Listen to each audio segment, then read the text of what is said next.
City, Saginaw, Midland. Michigan sports aren't just a game, they're a way of life. And now we've got a show dedicated to die-hard sports fans like you. Hosted by a guy who's borderline obsessed with the wins and losses of all your favorite teams. He's crazy. Every weekday morning from 9 to noon, Ben Bosscher brings you the talk that matters. The teams, the stories, and the players you care about most. This is the Ben Bosscher Show, built by Bresky Siding and Building Repair. Remember that.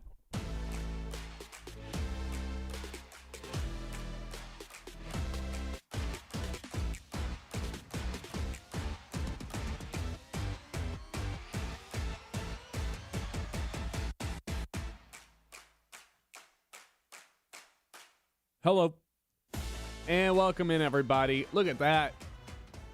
2 straight wins for the Detroit Tigers against one of the top teams in the American League. Let's go, Tigers! Have they figured it out? Is it too late?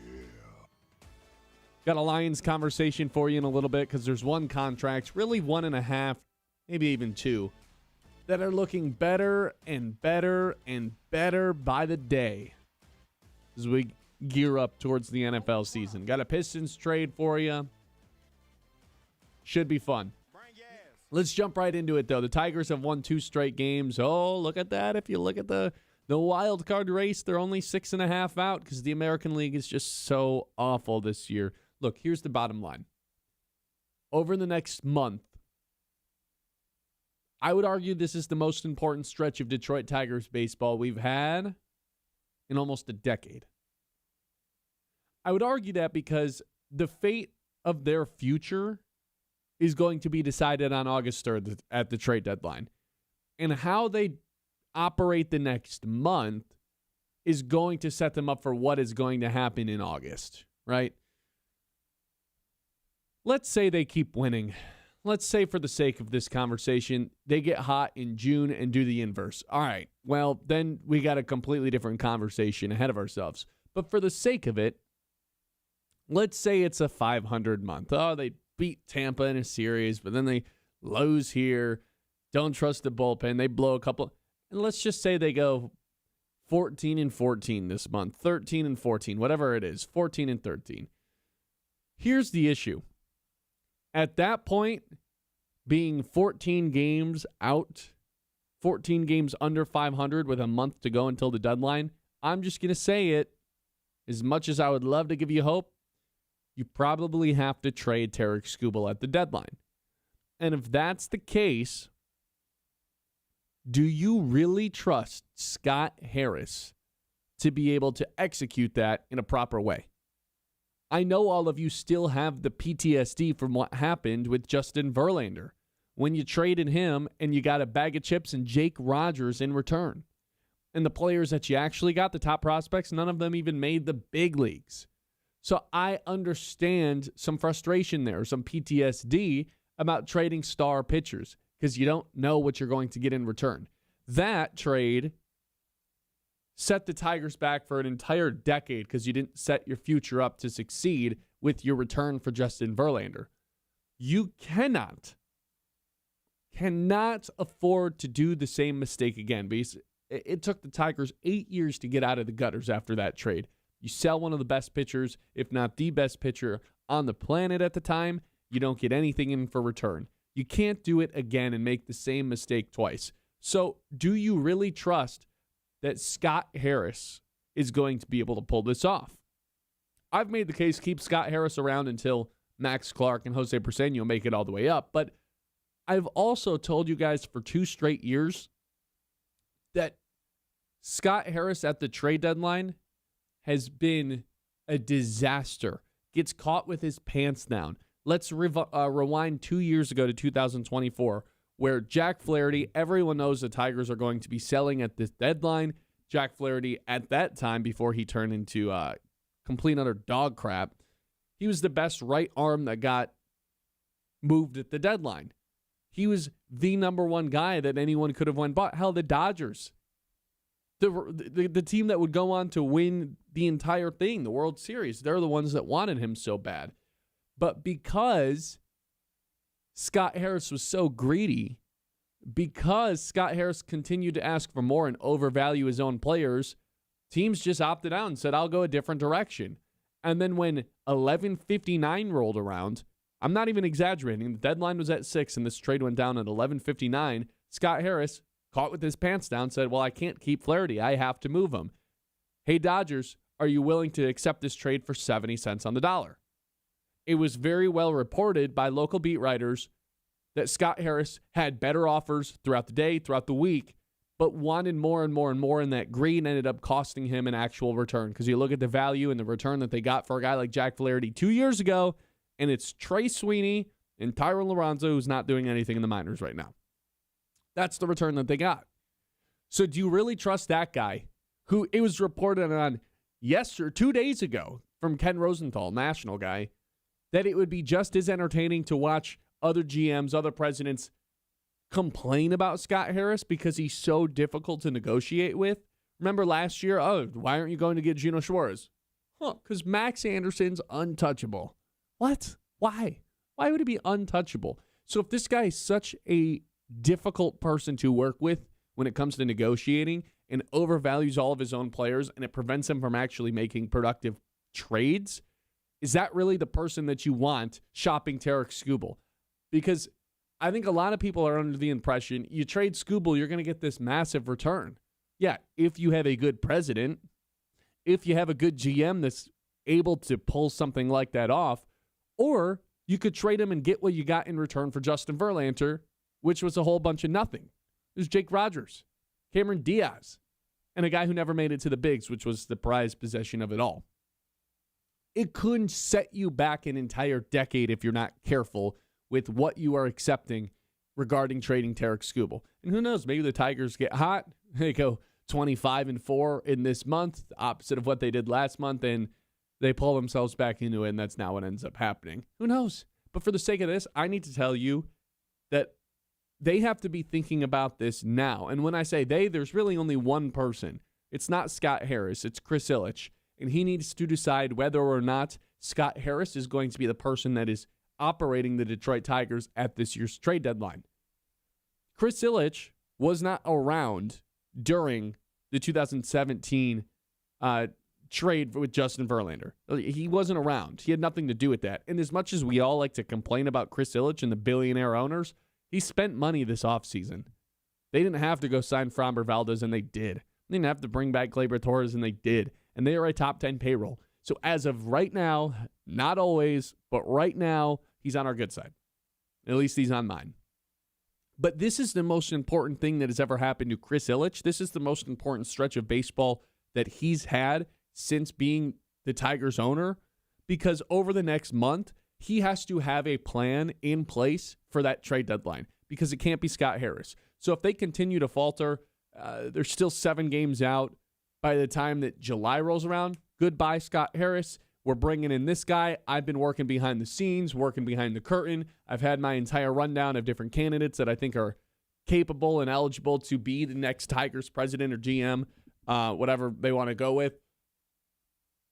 And just like that, you just insert someone into that position to where you set them up. Hey, 3 weeks from now, you're going to have to trade Tarek Skubal. Daunting first task to do as a brand new president. But I'd rather have someone brand new do this than task Scott Harris with trading Tarek Skubal. Because the one time that he was a seller at the deadline, it was awful. The one time that he was a buyer at the deadline, it was like F grades all around for the return that he got. Wouldn't give up any prospects. I think he overvalues his own guys, and it costs the Tigers. We've seen it happen back-to-back years at the trade deadline. So I don't want that guy in charge of the next 10 years for the Detroit Tigers.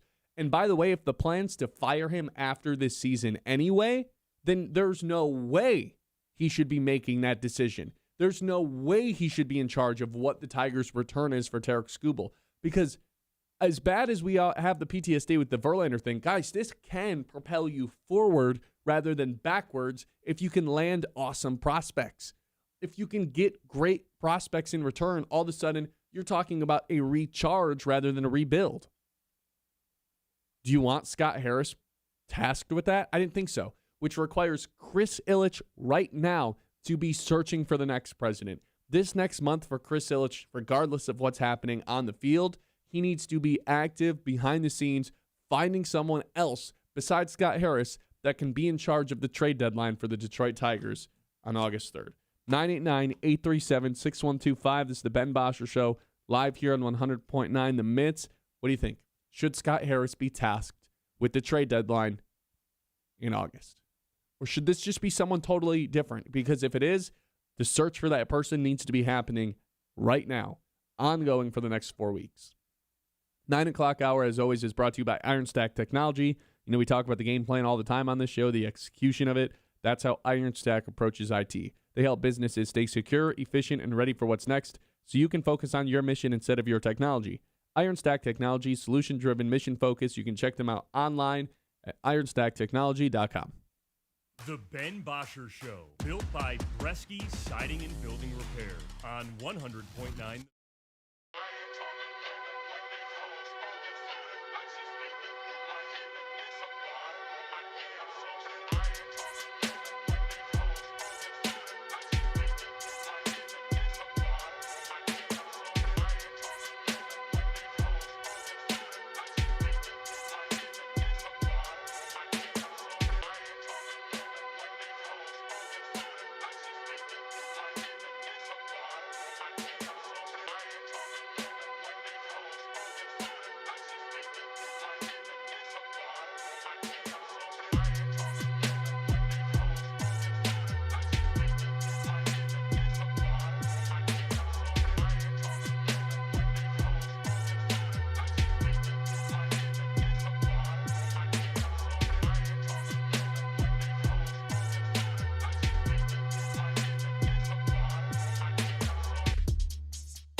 by Bresky Siding and Building Repair on 100.9 The Mid.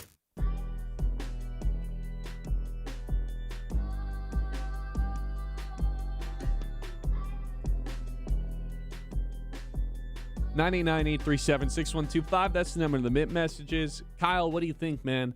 I know I've made the case that Scott Harris should be we should see these prospects through before we just decide to get rid of them, get rid of him specifically. But once I started thinking about that trade deadline and how bad his last two trade deadlines have gone, I don't want that guy tasked with the most important decision that the Tigers are going to have to make since the Justin Verlander deal. Like, this is going to set the Tigers either forward or back for the next decade. It will shape their next 10 years in August, the decision that they're going to have to make with Skubal. I don't want someone that I don't trust at all regarding trades in charge of that decision at all. Someone who overvalues his own guy, and someone that national writers and local writers are saying other GMs think this guy's a joke when it comes to negotiating. That part I can't look past. Yeah, I think you set this up right, because this is like bigger than any free agency decision. This is bigger than any, is Chris Ilitch going to go from the 16th highest spending team to the 12th highest spending team? Mm-hmm. Like, this is way more important than any of that stuff, because the Skubal haul, reportedly from Ken Rosenthal, is now back to where we kind of thought it was going to be. You know, when he initially got injured, it was like, oh man, Skubal's for sure not getting traded now because the return's not going to be as great, and the chances of the Tigers re-signing him are much higher now than they were before. Now he's gone through his progression much faster than normal. It seems like he's going to make a rehab start here soon, and then he might be pitching for the Tigers in 2 weeks. Like, that's how quickly he's gotten back to this. Shout out to Scott Boras. Shout out to the surgeon, the greatest surgery in the history of surgeries. And the best greatest surgery getter ever in Tarek Skubal. The most operatable elbow in the history of operatable elbows. It was just a good PR all around for Tarek It worked Skubal. out, yeah, 100%. But at the time that we thought all of those things, the Tigers also were not like as bad as they are right now. You know, they were still 2 games below 500 in a spot that we felt, okay, they might be able to stay afloat before Tarek Skubal can return. Obviously, they've been bad. Who cares? They won 2 games the last couple games. Who cares? So I'm with you in the fact that if you do decide, hey, we're going to play this thing out and we're going to give Scott Harris this opportunity to, quote unquote, save his job, because that would be what he's doing, right? If he is given the trade deadline, a guy attempting to save his job when clearly the thing they have to do is trade away their best player. Mm-mm. Those two things do not mash. I mean, those don't mix well, because that means, is he even going to trade Tarek Skubal? And if he does, he has to be given the time to see this thing play out, right? Right. You can't have Scott Harris trade away Tarek Skubal for prospects that aren't going to see the bigs for 1 to 2 more years and then fire him. You have to let it play out. So then it's either, okay, we're firing the guy that made the big trade, which makes no sense, or we're letting him stick around for 2 to 3 more years. Nobody wants that. Or you move on from him in July because the Tigers are still 10 games under 500, and then you don't have a search. You've been doing the search right now. You've been doing the work right now if you're Chris Ilitch and finding a new replacement, and just like that, you insert him. Raiders of the Lost Ark, swap the things. I've actually never actually seen the movie. Little Spielberg reference, huh? Is that right? All right, so you just kind of swap in the vase. I think I'm saying that right. I've never actually seen the movie. So, and then boom, just like that, you have a new president. Hey, buddy, 3 weeks from now, franchise-altering decision. Yeah, good first luck. task on the job. It's not like meet everybody. It's not like, give a little presentation about yourself. Like, hey, so the it's make Dodgers the biggest, are calling. Yeah. The Dodgers are calling right now. Would you like to talk to them? Trade away the back-to-back Cy Young. Yeah, and get proper value for him. But that's still the right decision. And I see Nick in our YouTube chat asking, well, who would they replace him with, and who do you trust to make that decision? Oh, I don't know. That's way above my pay grade. But the whole point is, like, anytime a new guy is brought in, what is something that the new guy typically always wants to do? It is, from a team that isn't, like, trying to win right now at this moment, it is set themselves up for the future. When Brad Holmes was brought into the Lions, what's the first move that he made? See, Matt? Welcome to the job. Trade away everybody's favorite player. Trade away the best quarterback in franchise history. That's for a guy who just got ran out of town in L.A. Exactly. Like that's the task that you're given. But you're trying to set yourself up with assets and prospects in this case for baseball, and just trying to build something going forward. And that's going to be the same exact thing if you are bringing in someone new. And if you're not, okay, the guy that nobody likes, who, name me one good trade Scott Harris has made. There hasn't. Finnegan. That's really He's it. fine. He blows games. Yeah. He's okay. Okay, that guy has to stick around and also make the biggest trade in franchise history, because the last time the biggest trade in franchise history was made, what happened after the next 10 years after that? 9 years of suffering and pain and disgusting baseball That nobody watched. And we went over one of their rosters in 2019 or whatever, and I couldn't name half the guys. There's a good 2 or 3 year stretch in there where I legit don't remember anything. My brain has like protected me in a way that like someone with PTSD would. And it's blocked every single memory of that out in my brain. It's like, no, for your own protection, we're not letting you remember this. I don't remember like 2018, 2019 at all. And it's for a reason. There's nothing worth remembering. I don't want another version of that coming in the near future. And that could have not been the case if you got the proper prospects back for, at the time, the best pitcher that Tigers fans had loved for so long and one of the best guys in the league, and you didn't get proper value back for him. You did not set yourself up properly, and that easily can happen again if you let Scott Harris make this decision, because he will be making the trade in an attempt to save his job, which is never a good idea when you are trading away the good player. My big fear with him would be the exact same thing that happened 2 years ago when they were sellers, and it's just like, all right, Dodgers call. It's like, what about Zaire Hope and fill in the blank other prospect? And Scott's like, not even close, dude. You're not even close. We got way better offers than that. Yeah, we have, and then the Dodgers are like, all right, what if we threw in this? And Scott's like, are you kidding me? Just Tarek Skubal. And then everyone just like, okay, we'll just sign him in the offseason when you clearly aren't going to pay him. Yeah, and then literally like an hour before the deadline, Scott's like, oh my God, I can't believe this is happening again, and has to sell him for 70 cents on the dollar because he screwed up so bad. Yeah. That's my biggest fear with this. I have an even bigger fear. They can't trade him at all. They don't trade him at all, because why would Scott Harris, in an attempt to save his job as a general manager, purposely make his team worse? And then you lose him in the offseason for nothing. Like, that's my bigger fear. Imagine going to Chris and being like, hey, dude, I think I want to trade him and tear this thing down again. Hell no. Get out of here. Chris Ilitch should not allow Scott Harris the ability to trade Tarek Skubal for so many different reasons. He's already had the chance to tear this thing down. They climbed up, and now they're going back down. Red flag number 1. Red flag number 2, how he's handled the last 2 trade deadlines are everywhere across the board. F, D, wherever you want to look. It's been terrible. And it's even worse looking back in hindsight. Oh, cool, we got Jack Flaherty back. That guy sucks. You traded him at his peak value. He pitched fine for the Dodgers, who won a World Series. And then you're like, oh, we got him back. He's a trash can now. Hey, man, he got his first win of the year last night. Congratulations. 13th time on the mound, you got your first win. What are we talking about? I don't think he should be allowed to be the president come August 3rd. And there's really only one person that you can look to and ask for that to happen, and that's Chris Ilitch, who, I get it. None of us have been big fans of Chris Ilitch since he took over. Big fans could be, I can think of other words. Bottom line, this guy's a top 10 spender in baseball right now. I think he's on good graces, at least in the grand scheme of things, billionaires, whatever. He's spending right now. If he really wants to get the Tigers fans on his side and have a fan base that actually supports their owner, which is kind of rare in baseball, you have to get rid of Scott Harris before this year's trade deadline. You just have to do it. There's no way you can put that guy in charge and then boom, just like, because if this is handled poorly by Scott Harris, I promise you, Chris Ilitch could rise to the top and be a top 5 spender every year. It won't matter, man. We'll never forgive you for this, because we never really forgave everyone in charge of the front office when they traded Justin Verlander, because, again, it set the Tigers back 9 years. For 9 years, they were awful. God-awful. I don't want that again for this franchise, one that made the playoffs back-to-back years and won a playoff series back-to-back years. They have the chance to jumpstart a new wave of Tigers prospects. They also have a chance to put what do they call the things that you put on your tires, on your wheels? A boot? Yeah, they also have a chance to put a boot on their franchise for the next 7 years. There's not going to be a ton of in between.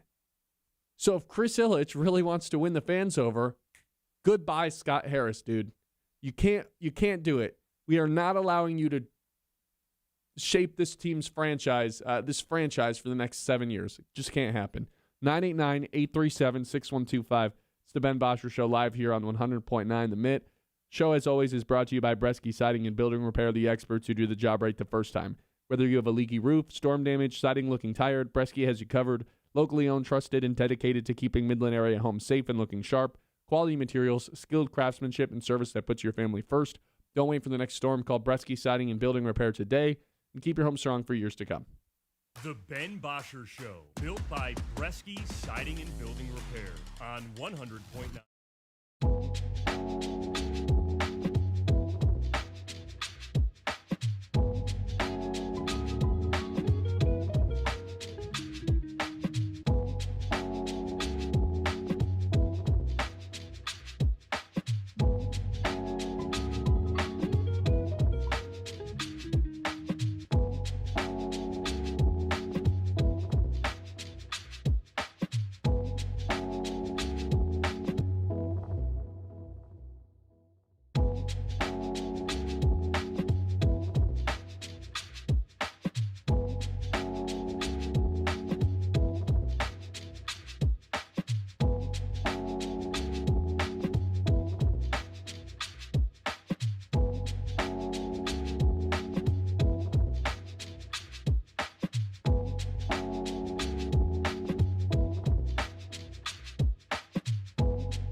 by Bresky Siding and Building Repair on 100.9 The Mid.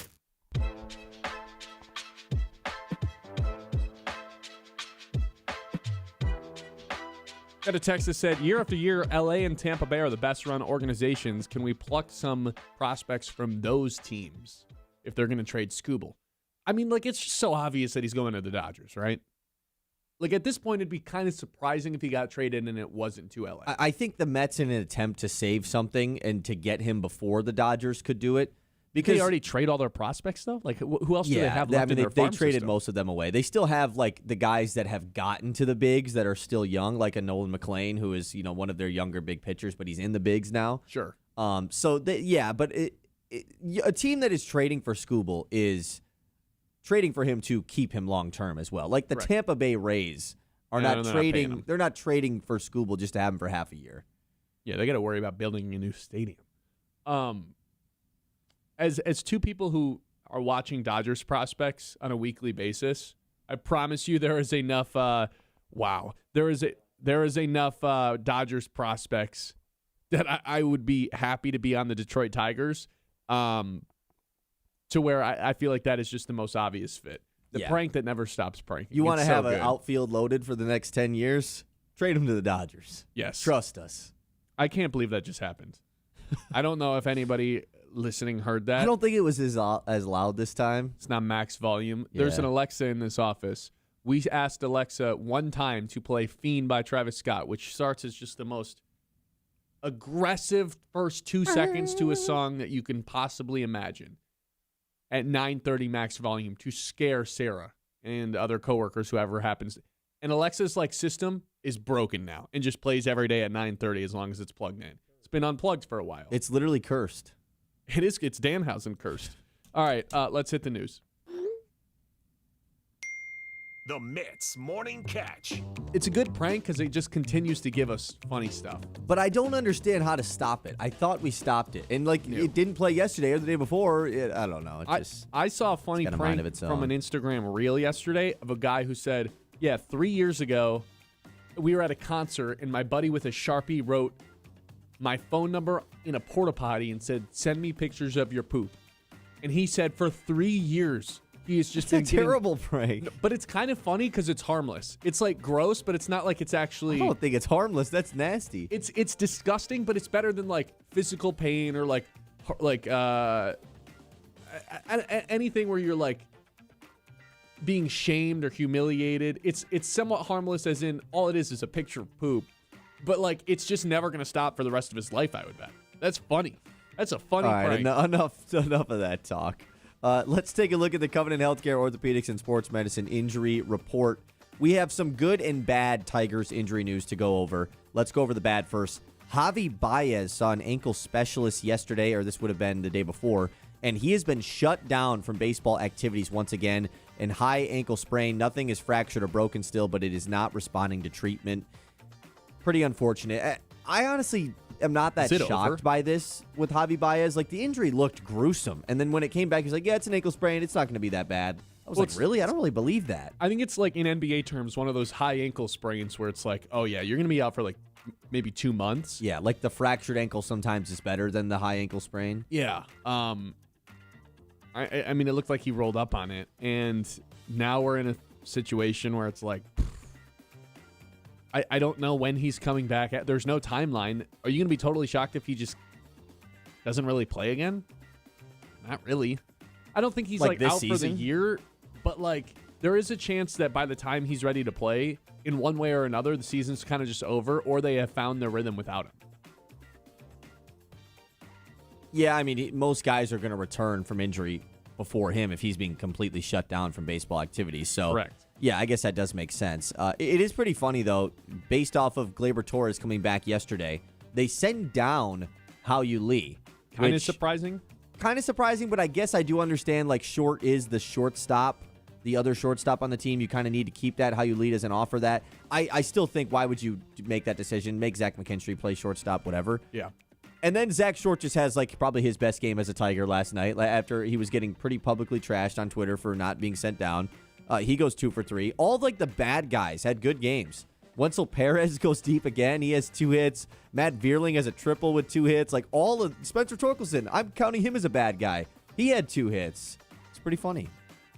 And a couple of the good players had good games too. Gleyber, boom. Yeah. Welcome back. Home run to open things off. Right away. His 5th career leadoff home run. Just good stuff. Riley Green, another bomb. It's a good day to go down, man. How many games in a row would they have to win right now? Added on to this 2-game streak for you to be wait a second. I mean, if Are I they see back? that number of 3.5 games out from the wild card, it's just back on. Yeah. And the craziest thing is the last team in the wild card, like the last team in right now, is under 500. They're within striking distance. The American as crazy League as sucks, it sounds. man. It's just like being in the East in the NBA. It's just, thankfully, that's where we are. Did you notice? I think there was more Tigers fans at Tampa Bay last night in the stadium in Tropicana. Yeah, it doesn't shock me. I think that's every Also, single series. they with that team. redid the roof, right? Because they had to because of the storm damage. Yes. Why can't you see a baseball up there? They've highlighted on the broadcast in both days. Anytime there's a pop-up, no one can see the ball because of the panels. I don't know, man. It's brand new. I mean, how do you mess that up? I was totally shocked that team ended up rebuilding their stadium after that hurricane came through because I figured this is a chance to just get out of town, man. Right. Just get out of St. Pete's, go to actual Tampa Bay, or just move stadiums, dude. Move locations, because I hate to be the bearer of bad news to the 70 Rays fans that exist. There's just not a lot of folks down there that are from Tampa, that live in that region, that are diehard baseball fans. There's better stuff to do in the summer or all year round. Yeah. At least their team is good. Sure, they were good a couple of years ago, and it didn't matter. Yeah. They went to the World Series. They went to the World Series, and they didn't have fans. Like, it's COVID, though. That can be their excuse. It's one of the worst fan bases, I think, that exists in sports because it's non-existent. But what about, like, the Bucks? But they have their fans. It's so Yeah, bizarre. that's what I'm saying. The Bucks it's have football. fans. It's football, though. Yeah. Yeah, it's a good. But, like, baseball, summertime, it's super nice out. Like, it's one of the nicer cities that has a sports team from a weather standpoint. You know, I don't know. I just think it's kind of weird. Esco, I agree with him in the YouTube chat. They'd have to win, like, 12 in a row for me to even think about getting behind them again. That's kind of how I feel. They're fun to watch right now. Well, they're like the last two games have been fun, and it's a sigh of relief to get a blowout win. But I'm not changing the way I feel about this team. Kyle, I keep telling myself I have better stuff to do, and then guess what happens at 6:40?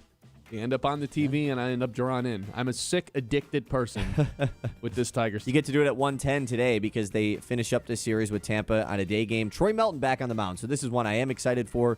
Get to see Melton again. He has been pretty fun in his return. He's up against Nick Martinez of the Rays. Tigers have a day off tomorrow ahead of their home series with Seattle, so a day game today. Okay, moving on. Let's quickly do the community calendar presented by Bresky Siding and Building Repair as well. A lot of fun stuff going on in Midland kicking off this week with it being the start of June, including the lunchtime summer concerts at the Dow Gardens on Wednesdays all summer long. You can enjoy live music from 12 to 1:30 p.m. every Wednesday. If you want to check out their entire lineup for this summer, just head to maxlovesmidland.com/community-calendar. NBA Finals kicking off tonight. I know we're going to do a preview of that later, but I just wanted to toss it out. It's at 8:30. Spurs, 4.5-point favorites. NBA Finals on ESPN. Did you watch the Stanley Cup Finals last night, Ben? I threw it on at the end, yeah. Man, the end was great, man. I also, we had Loon's game here, obviously. I caught most of the third period. What a fun end of this game this was. Vegas storms back. They strike with about 5 minutes to play to take the lead. They go up 1-0 on Carolina. And ESPN throws out this fun stat. Entering last night's game, road teams were 0-55 when down multiple goals at any point in a Stanley Cup game or a game one of the Stanley Cup Finals. Canes were up 2-0 early in this game. Vegas storms back, picks up the win. They were heavy underdogs as well and on the road. It's a good start to the Stanley Cup Finals, man. Should be a good series. Like, anytime we have two good series going on at the same time between the NBA and the NHL, good year. Hopefully we can get that in both leagues. I just love it, man. The environments at the hockey playoff games are just, they're unbelievable, man. Like, that Carolina was, they were going crazy last night. Very fun. Okay, other stuff going on in the news this morning. The Detroit Lions made headlines in the news with a hiring. The Lions have hired former Dolphins GM Chris Greer as a personnel executive. Okay. Anytime you can hire a former GM as a smaller role, I think that's a good thing. Like the Kafka thing. Oh, you hired someone who had some head coaching stuff to be I kind of forget about that. An offensive role guy. Like, sure, sounds good to me. That's when you go the opposite. When you hire a role guy to be a bigger role, John Morton, where you could have some problems. Oh. Yeah, it sounds like Greer did work with Dan Campbell in Miami as well when Campbell was a part of the Dolphins staff. So that's pretty fun. Kind of fun here. Jackson Jobe was at Tropicana yesterday with the Tigers. Evan Petzel Yeah, putting I out an saw article that. this morning, just kind of stating that he was there with the team. Right-hander Jackson Jobe, recovering from Tommy John surgery, joined the Tigers at Tropicana Field before Tuesday's game to throw a bullpen session in front of coaches and the medical staff. Huh. AJ Hinch says, we just wanted to see Jackson, give him a little boost of energy. That's cool, man. Over under August 1st. We see him again. 2 months. I will say over, as in like it will be after August 1st. Is this gonna be like trade deadline? Is this going to be very similar to 2 years ago when it was just like last month of the season? Here we go, Jackson Jobe in the flesh. The next Scooble, he's taking over after you trade Scooble away. Man, I just can't stop thinking of the Scooble trade packages in my head. I got to stop. We're still so far away. We'll do one more thing here in the news, and then we will save the rest for later. The SEC and the Big Ten are withholding support for a new landmark college sports bill. So we know the SEC and Big Ten, they just can't get on the same page. They are so against each other on the college football playoff. However, they are against a new NCAA act called the Protect College Sports Act. This would provide the NCAA with an antitrust exemption to enforce several rules that have been recently challenged in court, including limiting transfers and athlete eligibility and prohibiting schools from poaching a coach during the season. Essentially, there's trying to be an act put in to stop all of the dumb stuff that's happening in the NCAA. Sounds pretty good, right? The Big 12 and the ACC, they are in support of this. The SEC and the Big 10 are like, no. Yep, We want to control everything that's going on, not the NCAA. College sports, man, they suck. 989-837-6125 is the Ben Bosscher Show live here on 100.9 The Mid. Hey, Michigan, if your eyes feel itchy, dry, or irritated all day, that is not normal. And Mid-Modern Eye Care and Dry Eye Clinic specializes in dry eye treatment that actually works. If your eyes burn, water, or feel tired from screens, they can help you get real, lasting relief. From advanced dry eye care to exams, glasses, and contacts, they've got you covered. Stop dealing with discomfort and start seeing comfortably again. See better, feel better with Mid-Modern Eye Care and Dry Eye Clinic next to Kroger in Midland. The Ben Bosscher Show, built by Bresky Siding and Building Repair on 100.9 The...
coming without no money, girl. Come on.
Siding and Building Repair on 100.9 The Mid.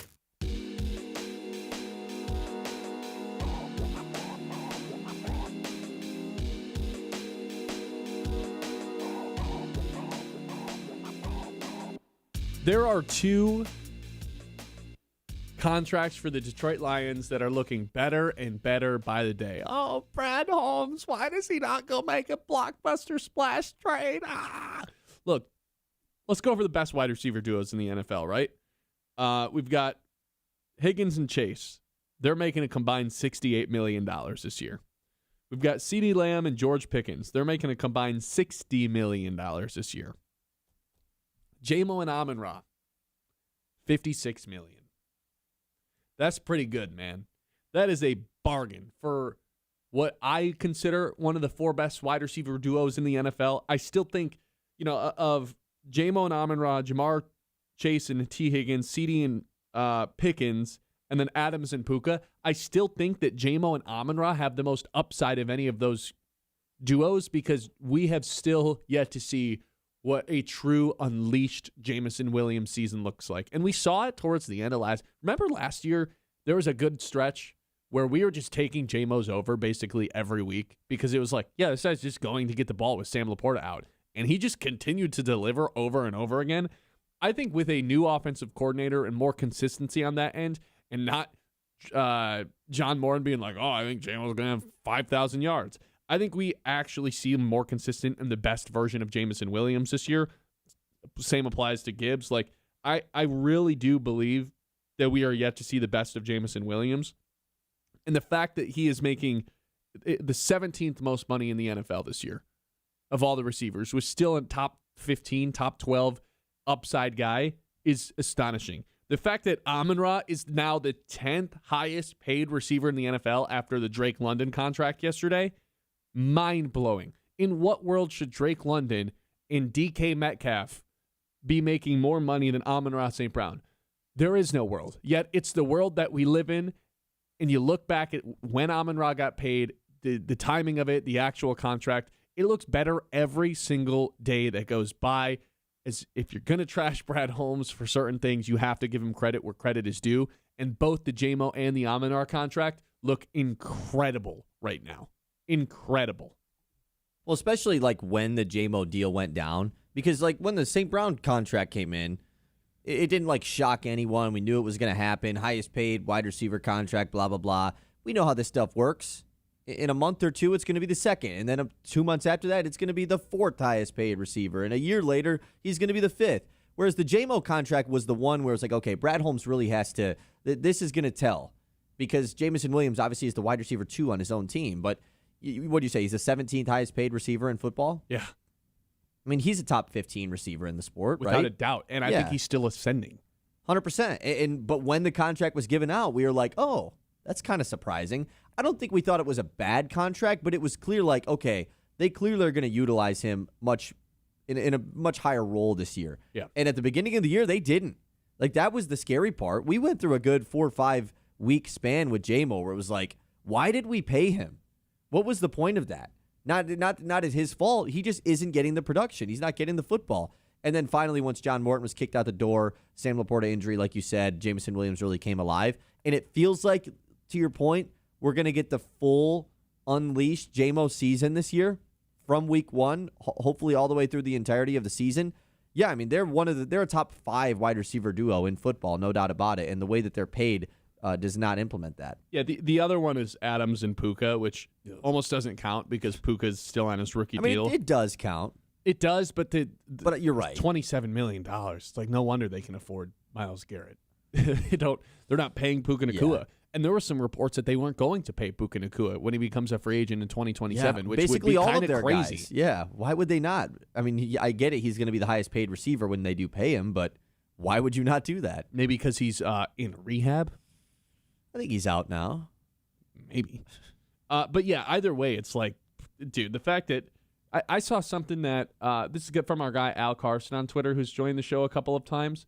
Amon-Ra St. Brown and Jamison Williams are making $56 million annually together. Drake London and Kyle Pitts are making $50. Drake London and Kyle Pitts are making $50. So our guys, Amon-Ra, who's better than Drake London, and Jamison, who's a way better asset than Kyle Pitts, are only making $6 million more than those two. That is a bargain. Kyle Pitts being like is paid as much as he is, and obviously the London contract that he literally just received yesterday is a big reason why that number is so high. But still, like, I get excited. Pitts in London. I get excited anytime a new contract gets handed out for one of the receivers because I'm like, yes. Now Amon-Ra's outside of the top 10. Now Amon-Ra's not even a top blank receiver paid in the NFL. And it's like, this is just going to continue to happen over and over again. And it's crazy. Like, Amon-Ra just consistently produces like one of the 4 best guys in the league. Even in a down year, he ends up being one of the 5 best receivers and being a second-team All-Pro guy. And he just continues to go down and down and down and down and down the list. And he's just a model of consistency as well. Like, a lot of those top receivers have had some years where it's like, oh, man. Like, even the guy I think is the best receiver in the league, Justin Jefferson, isn't always the most productive guy because of the quarterback play. Jamar Chase has dealt with a good amount of injury issues and, has dealt with odd quarterback play with his QB being injured a good amount. Amon-Ra St. Brown, man, every single year, you know what you're going to get out of him. DK Metcalf being on this list is hysterical. Terry McLaurin on the wrong side of 30 being on this top 10 list is hysterical. A.J. Brown, who never stops complaining, being on the list is hysterical. Brandon Ayuk being at 11 is just, boy, oh boy. You talk about bad contracts that have been handed out. Yeah, he legit might never play in the league again. Because of injuries, because he's a bad guy? I think a good combination of both. Alec Pierce and being the bad 13 contract is crazy. Yeah, Alec Pierce paid more than that one JMO. quite yet. Yeah, that's probably a good way to look at it. I mean, like, even a guy like DJ Moore is being paid than Jamison Williams right now. I think J-Mo's better than him. 100% he is. JMO's better than Terry McLaurin. You can. Would you say he's better than Garrett Wilson? No, for me, like production standpoint, sure he is better than Garrett Wilson. But Garrett, I mean, look at the quarterbacks that guy's got to play with. He's better than DK Metcalf. Yeah. Like, my thing with JMO, too, is always like, dude, even when he's not catching the ball, he takes so much attention off the top. He can take the top off the defense, which just opens everything up for Laporta in the middle, Amon-Ra in the, like, on the out routes, on the out-breaking routes. He helps everyone else out in the play action because you have to be worried about Jameson Williams. You have to be. Because if the second you're not, he's going to make you pay for it. It's over, yeah. It's over. So I do think JMO brings a lot more value, like compared to a guy like DK, where it's like, cool dude, congrats on being huge. Can you actually get open? You're actually like changing the way our defense. On being huge. Are you changing the way our defense is playing just simply from your presence? No, not really. Maybe we got to put one of our bigger corners on you, but we're not like shadowing you or putting a guy over the top the way that everyone is with Jameson Williams. You see it on film. Yeah, he's also a crybaby.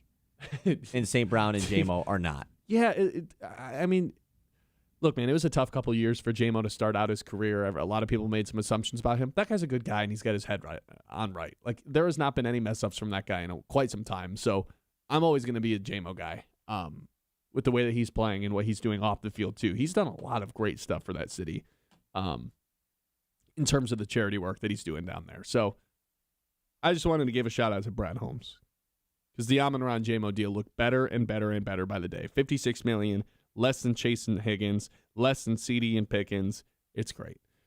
This is the Ben Bosscher Show. We are live here on 100.9 the 10 o'clock hour on the way. I've got a bold prediction about Jahmyr Gibbs when we come back. The Ben Bosscher Show, built by Bresky Siding and Building Repair on 100.9.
backfield Jahmyr Gibbs prediction for you.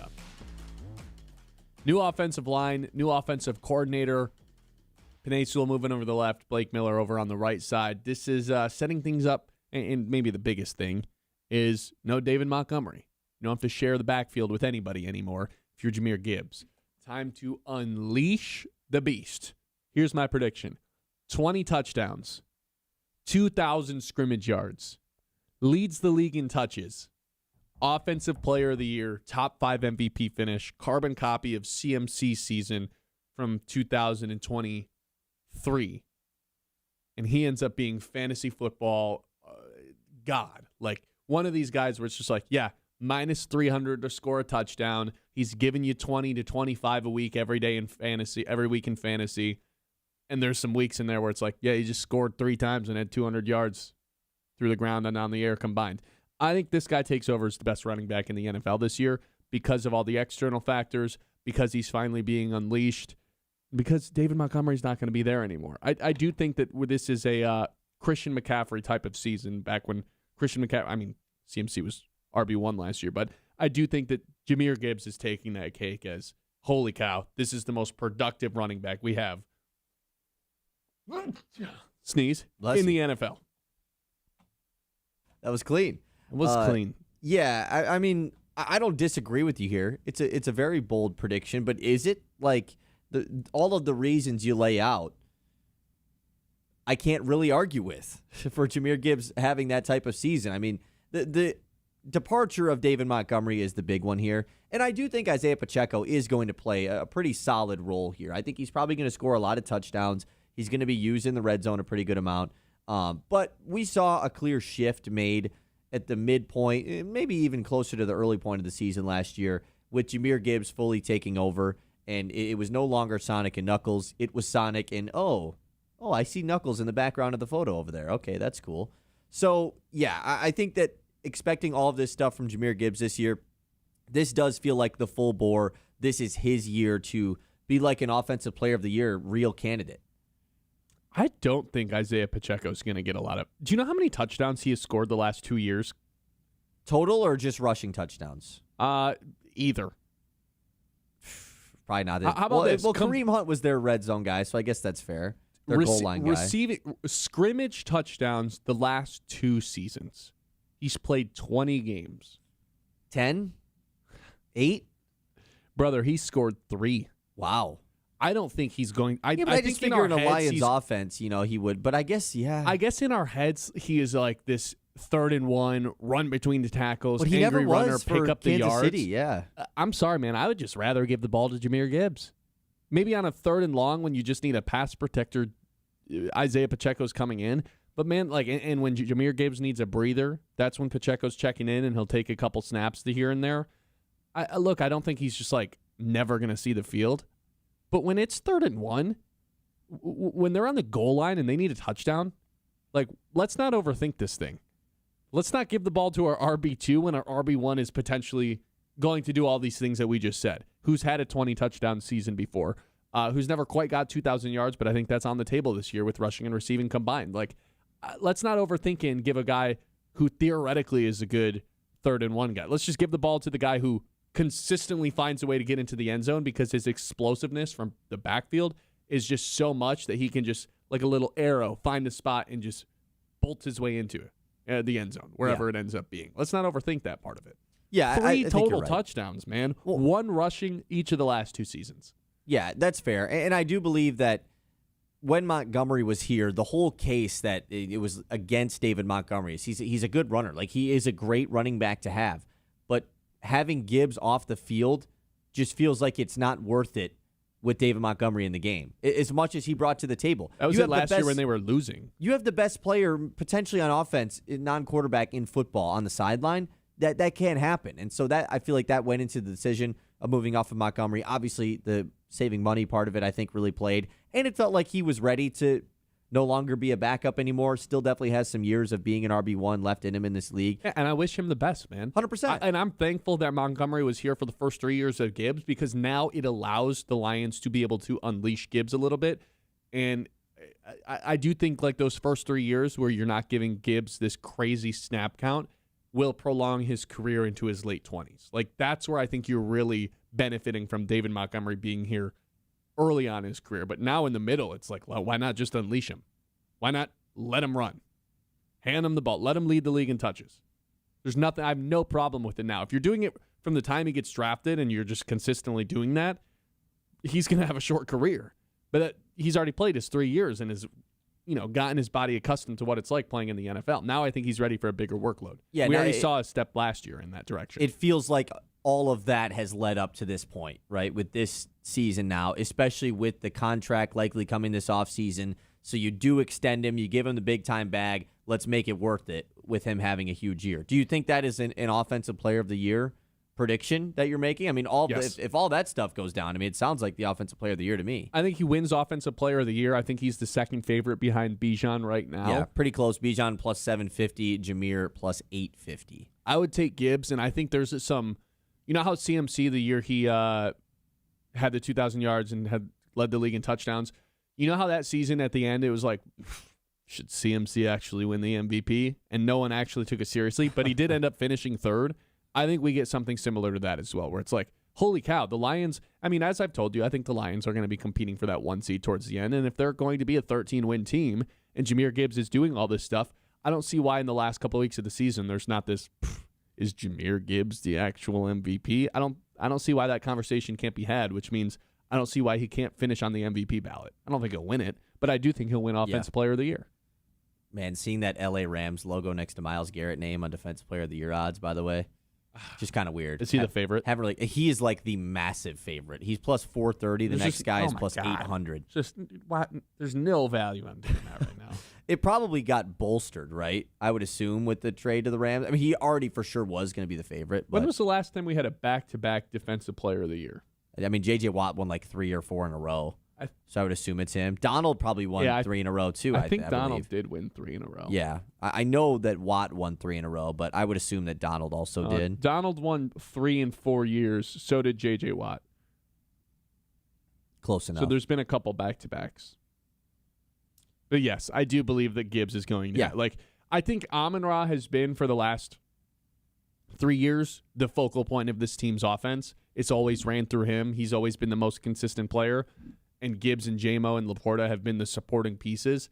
I think in 2023, no, that would have been 2024, Week 18 against Minnesota. That's the game I was like, oh my God, I think we're seeing a flip. 4-touchdown game. And then they had the bad offensive line last year to where we couldn't really see the flip. It was impossible. We still did, though. I think this is the year it cements itself. It's like, oh, this offense runs through Jahmyr Gibbs. No disrespect to Amon-Ra or J-Mo. Or Goff. Or Goff, but this offense is catered around Jahmyr Gibbs and getting him the football. That is where I think we are trending if we're talking about the Lions, as to how they're going to become this 1 seed again and be contending for that down the stretch of the season. Well, if you do want to get crazy, plus 8,000 to win the MVP.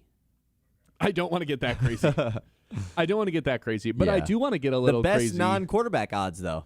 Seriously? Yeah, him and Bijan are the same, but I would get a little bit crazy in doing I wouldn't parlay these things, but taking Hutchinson to win Defense Player of the Year and Jahmyr Gibbs to win Offensive Player of the Year. It feels like people are just done with Hutchinson. He can never. But when has ever the teammates double up for the offense and defensive player of the year? I mean, I can't think of a time that happened. Well, it's okay. If you make this bet, you're hoping just one of them hits, though. The odds are long enough to where it doesn't really matter. Sure. Good point. My thing with Hutchinson is every single season of his career, he has just continued to get better. There's not been a season in which he has regressed or stayed the same. He has just continued to progress linearly every single season that he's been playing in this league. It was 9.5 sacks as a rookie. It was 11.5. Then he had 7.5 through 5 games the season he got hurt. And then he had 14.5 last year. Why does it have to stop now? Why can't he have 17 sacks this year? I have no explanation for why it can't continue to go up and up and up, especially if Derek Moore can be someone who takes a little bit of pressure off of him. If I had to pick one or the other, I would rather go with the Gibbs. Yeah, I'm with you. I think that's why he has shorter odds. Yeah, he's the second favorite, whereas Hutchinson is 5th, so makes sense. 989-837-6125. It's the Ben Bosscher Show live here on 100.9 The Mid. 10 o'clock hour, as always, is brought to you by Air Insurance. Tired of your insurance being worse than your position in fantasy football? Bet you your position in fantasy won't be very bad if Jahmyr Gibbs is on your team this year.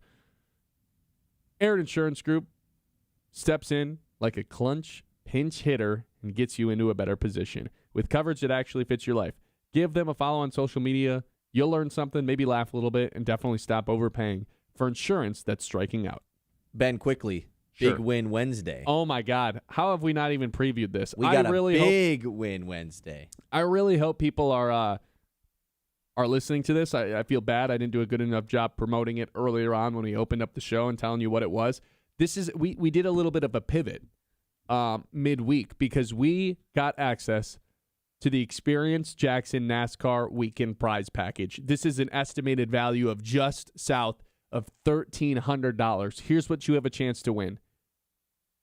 Prize includes a pair of tickets for the 2 races for the Experience Jackson NASCAR event, plus an overnight stay Saturday, June 6th for 2 at the Home 2 Suites in Jackson. Like I said, total value of about $1,300. So 2 Champions Club tickets to the NASCAR Craftsman Truck Series, plus hotel for 2 at Home 2 Suites Jackson. And then again on Sunday this weekend. Yeah, the actual NASCAR race Sunday. 2 grandstand tickets for Firekeepers Casino as well. This is this is maybe the biggest giveaway we've ever done. You know, I'm not necessarily a NASCAR guy, but I know this state has a lot of NASCAR people in it. So if you are a NASCAR person, we have this massive $1,300 giveaway for you when we come back from this break. It's the Ben Bosscher Show live here on 100.9 The Mitt. Garber Chevrolet makes our Big Win Wednesdays possible. We will give away the keyword to text in when we come back. The Ben Bosscher Show, built by Bresky Siding and Building Repair on 100.9.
on 100.9 The Mid.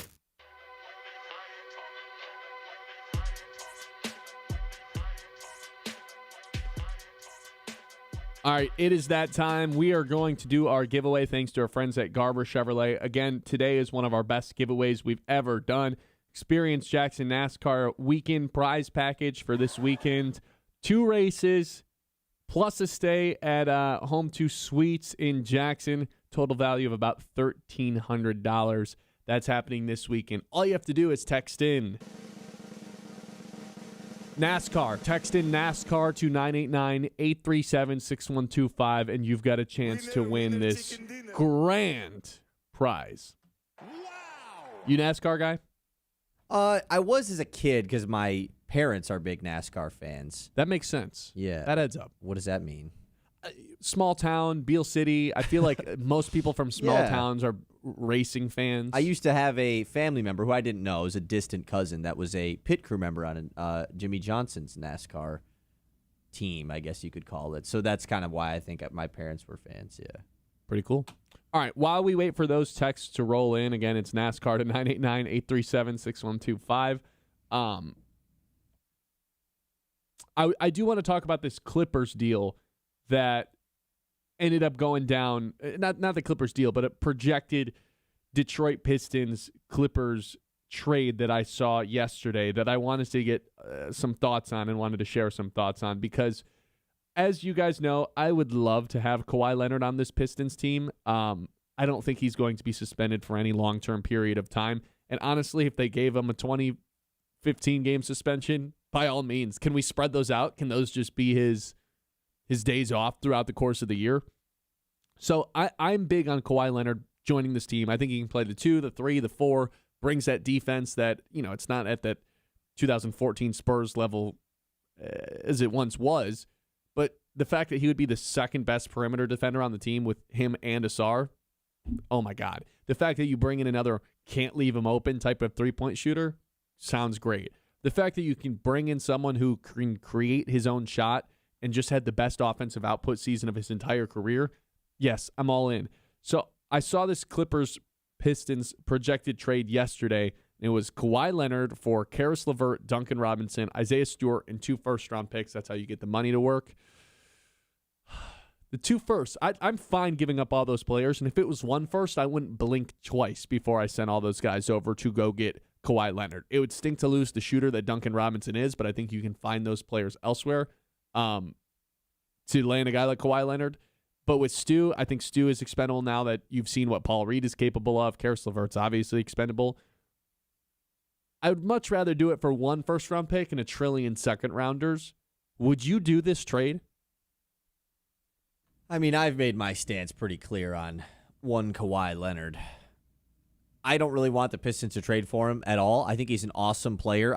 That's a guy I enjoy watching on a team that's not my favorite one. And with everything else that potentially could happen this offseason, I don't think the aspiration stuff that went down yesterday is a great sign for Kawhi or just the situation as a whole, it being over.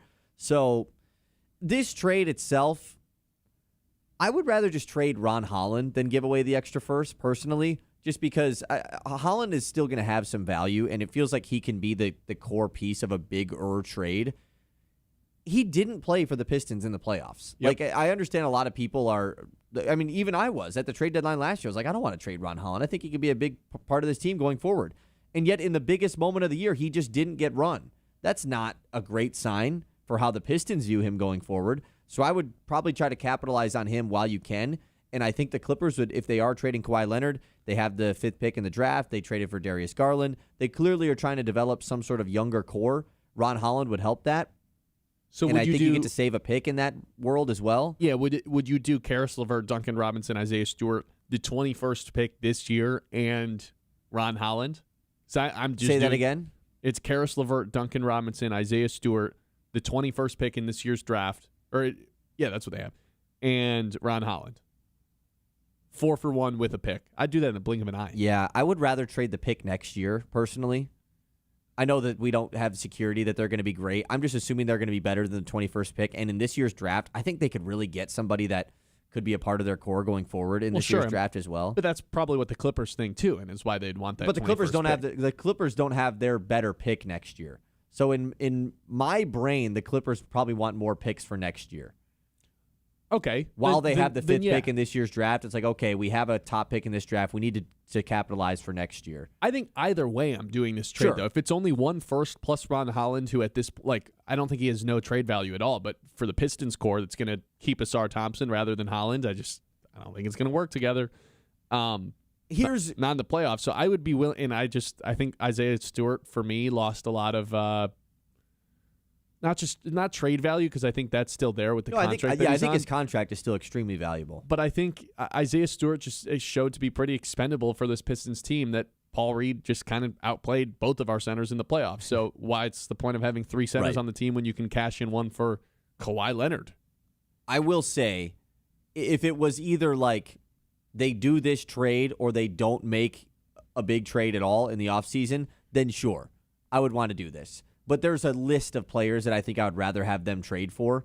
I'm really starting to talk and I don't want to get off track of the Kawhi stuff, but it just made me think of this. That's okay. I'm really starting to talk myself into, one, Giannis is going to the Heat. I just feel that in my brain, I think it makes the most sense for him to go there. And the Pistons being the third for Tyler Hero. I've really started to talk myself into this, which I know a lot of fans don't really want Tyler Hero, but I think you're just kind of getting him in this scenario. I've really talked myself into that. But like I said, if it's either you're trading for Kawhi or you're just making little tinker moves in the offseason that no fan really wants, I think we're all expecting some sort of quote-unquote big fish hunting for the Pistons, then I would obviously rather have Kawhi. So just let's say both of these players were free. In a vacuum, would you rather have Kawhi Leonard or Tyler Hero? Because I think the answer is pretty obviously there. Kawhi Leonard. Is it? I think it is. I know he comes with some baggage. It's just like, and I know he comes with the injury concern, but he stayed relatively healthy last year, and it was the Whoever best you're- offensive season he's ever yes, had. 100%. And he's not a liability defensively. As a player, 100% Kawhi Leonard levels over Tyler Hero. But the reason the Pistons are trading for someone of this is to go further in the playoffs, right? You would have beat the Cavs with one of these guys. You would have had a chance against the Knicks with one of these guys. And is Kawhi Leonard going to be healthy? More times than not, the answer is no. And that is just in itself something I don't love. Now, I understand your points about hey, he'd be the number 2 on this team. He's with Cade. There wouldn't be as much pressure on him. You could really stagger his games played and minutes throughout the regular season. They could have a really good game plan to set him up. And then all of a sudden in game 1 of the first round, boom, he's done for the playoffs. And that's happened at least twice in his career. So I also, with Tyler Hero, get a little bit worried about, pun intended, the hero ball aspect of it, where it just feels like in the fourth, and maybe this is more it just the happened situation with the Heat this year, yeah. Maybe it's more the situation he's in, and that they basically have to ask him to do this. But in the fourth quarter of these games, it's like he's playing 1-on-5. It's like, yeah, hey, everybody else, may as well go to the corner. Because I'm dribbling this ball and I'm putting up a 3. When he literally plays with the best player ever. Guy who scored the most points ever in a game. Yeah, other than Wilt. Who? You're really in the camp that Wilt didn't do that. I forgot about that. Yeah, I don't know, man. The hero stuff, I think you can hunt him on defense. To have him and Duncan together is we've kind of already Duncan's seen probably that. in the trade. Yeah.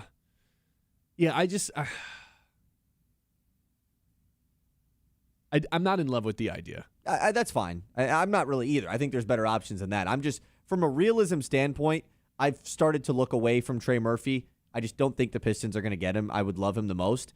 And I just, if Giannis is going to the Heat, Hero's not going back to the Bucks. There's got to be a third team involved there to take on Hero. And in my brain, I don't know. I think Hero kind of makes sense. Nick in the YouTube chat. Sorry, what do you say? I want to hear what Nick has to say. About Kawhi Leonard. He says, absolutely not. Wasting assets for an old, often hurt player at the end of his career is no longer the way to go in this league. Only trades for good, younger players with upside make sense. I mean, that's fair. You look at the teams that are currently in and that have won in the last several years.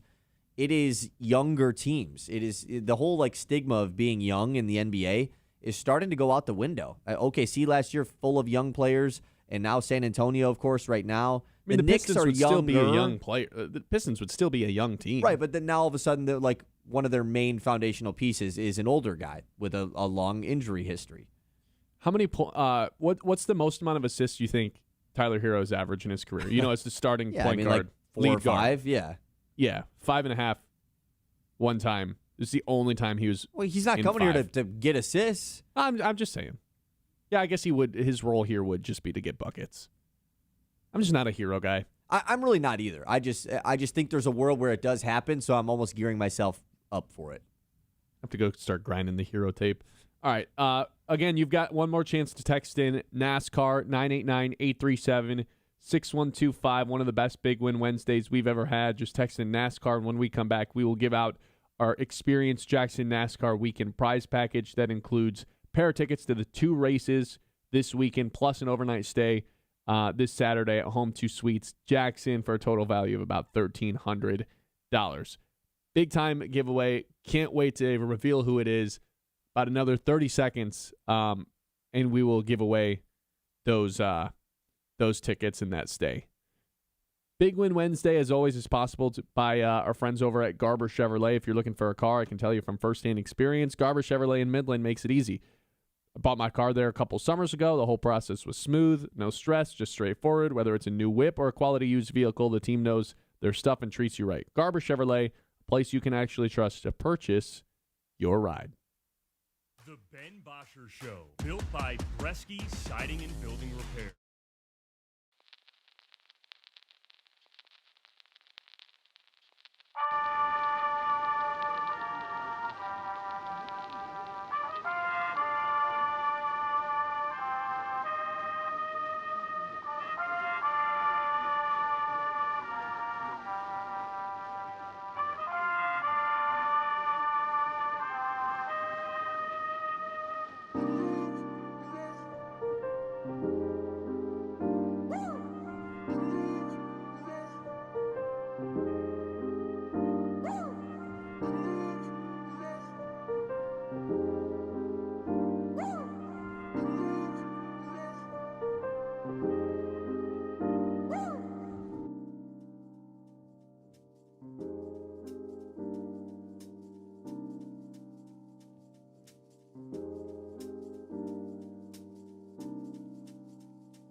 on 100.9 The Mid.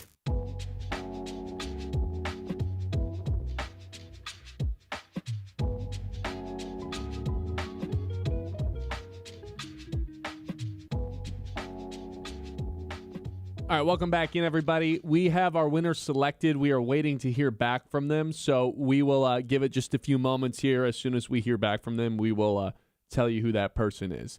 Until then, how about you and I, Kyle, take a trip around the league? It's time to zoom out and go around the league.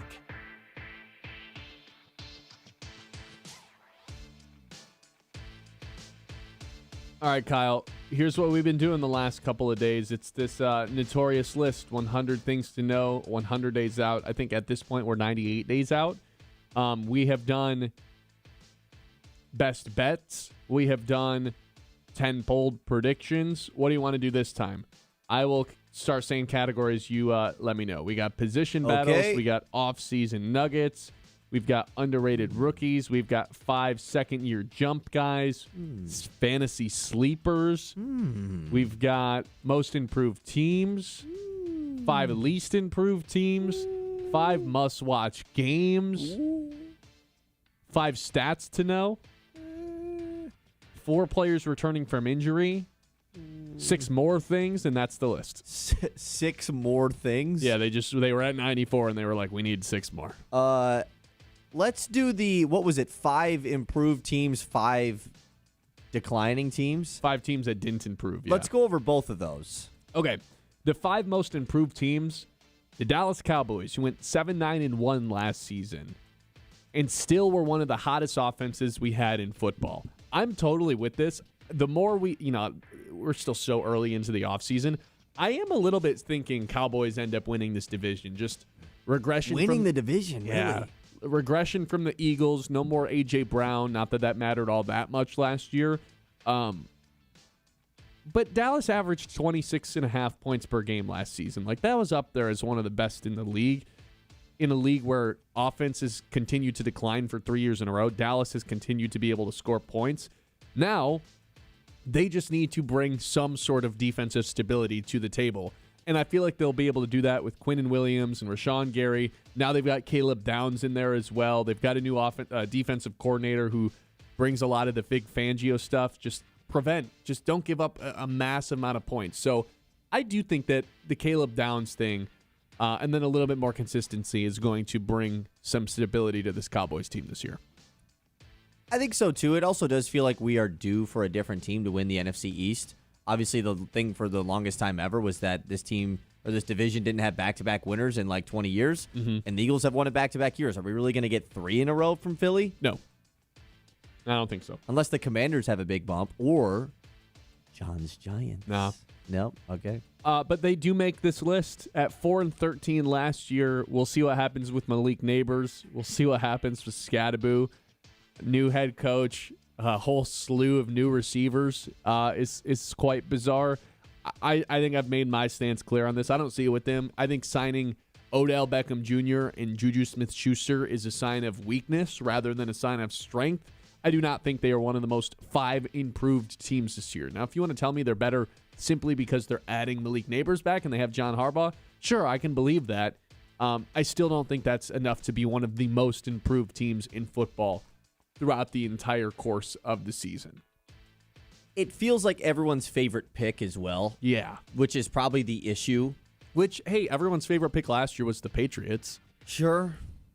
And they went to the Super Bowl. Now, I don't think the Giants are going to the Super Bowl. It depends on what our definition truly is of, like, improving teams, because I obviously think they will improve. Yeah, they could double their win total and still only have 8 wins on the season. Are we thinking they're going to go above 500? That's where I get a little bit sketchy. But, yeah, this team is definitely going to win at least, like, 7 games, which is a 3-win improvement, which at the end of the day is pretty good.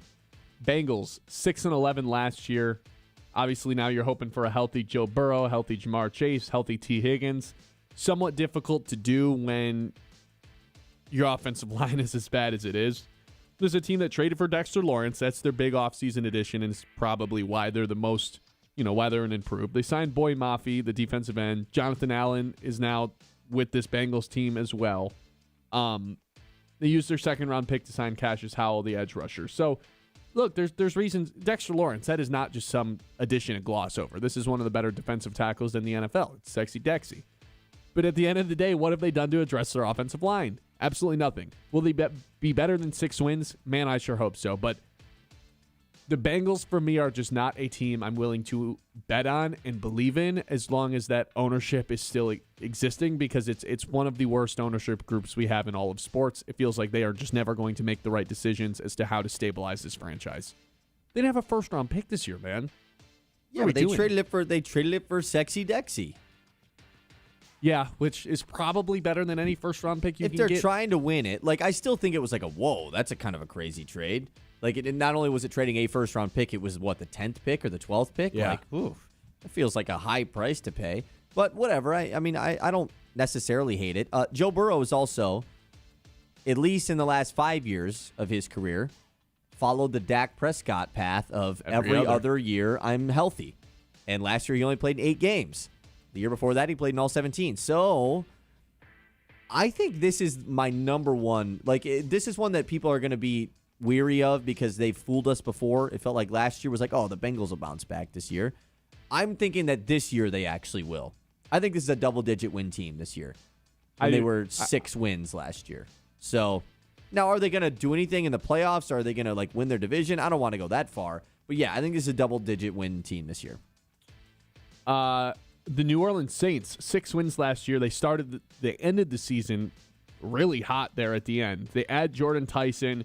Now, with Chris Olave's always been that one receiver for them. Now there's not as much pressure on him. They draft someone who could potentially take over as that wide receiver 1, and Chris Olave could be that 1B type of player, maybe even that B type of player. They bring in Travis Etienne. That's another big addition that they did this offseason too. Travis Etienne. Oh, okay. That's who you're talking about. Crazy. Just some stability and insurance for Alvin Kamara, who's obviously up there in age as well. Tyler Shook was good, man, in the second half. He was. He was really good. I don't like this one. I almost feel like 6 wins last year was them overperforming last year. A miracle. I think they win 6 games again this year, which would be not an improvement. That division is so wide open, so I think that's kind of why it's They also have that 4th place schedule. You're free to take your pick at who it could be. Yeah, that's a good point. Which only really means you're playing the Lions and the Giants and the Cardinals, which the Giants are also on this list. So congrats on you get the Cardinals. Sure. I don't like this one. I think they go like the same record.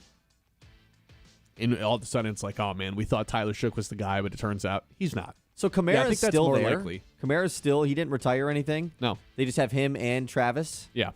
Okay. I think I'm with the Tyler Shook thing. I think it's more likely that Tyler Shook just ends up being like a fine. Oh yeah, he's not a franchise quarterback. He's Bryce Young. Like, just from the way we feel about Bryce Young. Like, oh yeah, he's a starter for us. For sure is a starter. But is he getting us over the hump? Yeah, no.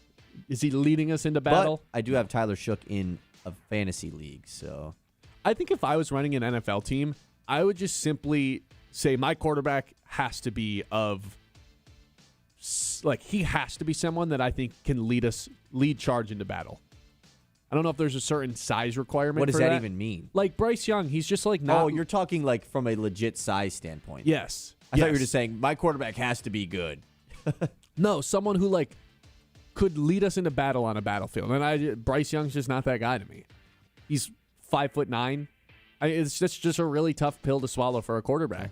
Tyler Shook, kind of same situation. And then Minnesota's like, well, we have JJ who can't even like talk good about our team, so let's go get the little guy. Yeah, like even a Mahomes, like people don't. He's a huge dude. Like I just want my quarterbacks to be bigger people. I think is where I've landed over the last couple of years. Same with Kyler, big guy. Goff's a sneaky tall guy. Yeah, he's like 6'4". And then the last team most improved is the Raiders, who land their franchise quarterback. And that's kind of the only addition they've made. But maybe that'll be enough. I mean they were the worst team in the league last year. Yeah, and they hypothetically upgraded at quarterback, and they kept Max Crosby. They should be better, but I don't know. That division is just somebody has to be bad in that division, and it just obviously is them. How bad? If they win 5 games, am I really going to say that's an improvement? No, I'm not. So I'm going to say this one's a no. Like, who is catching passes for this team? Who are their wide receivers? Brock Bowers and Ashton Genty. Exactly. None of them wide receivers. I'm with you.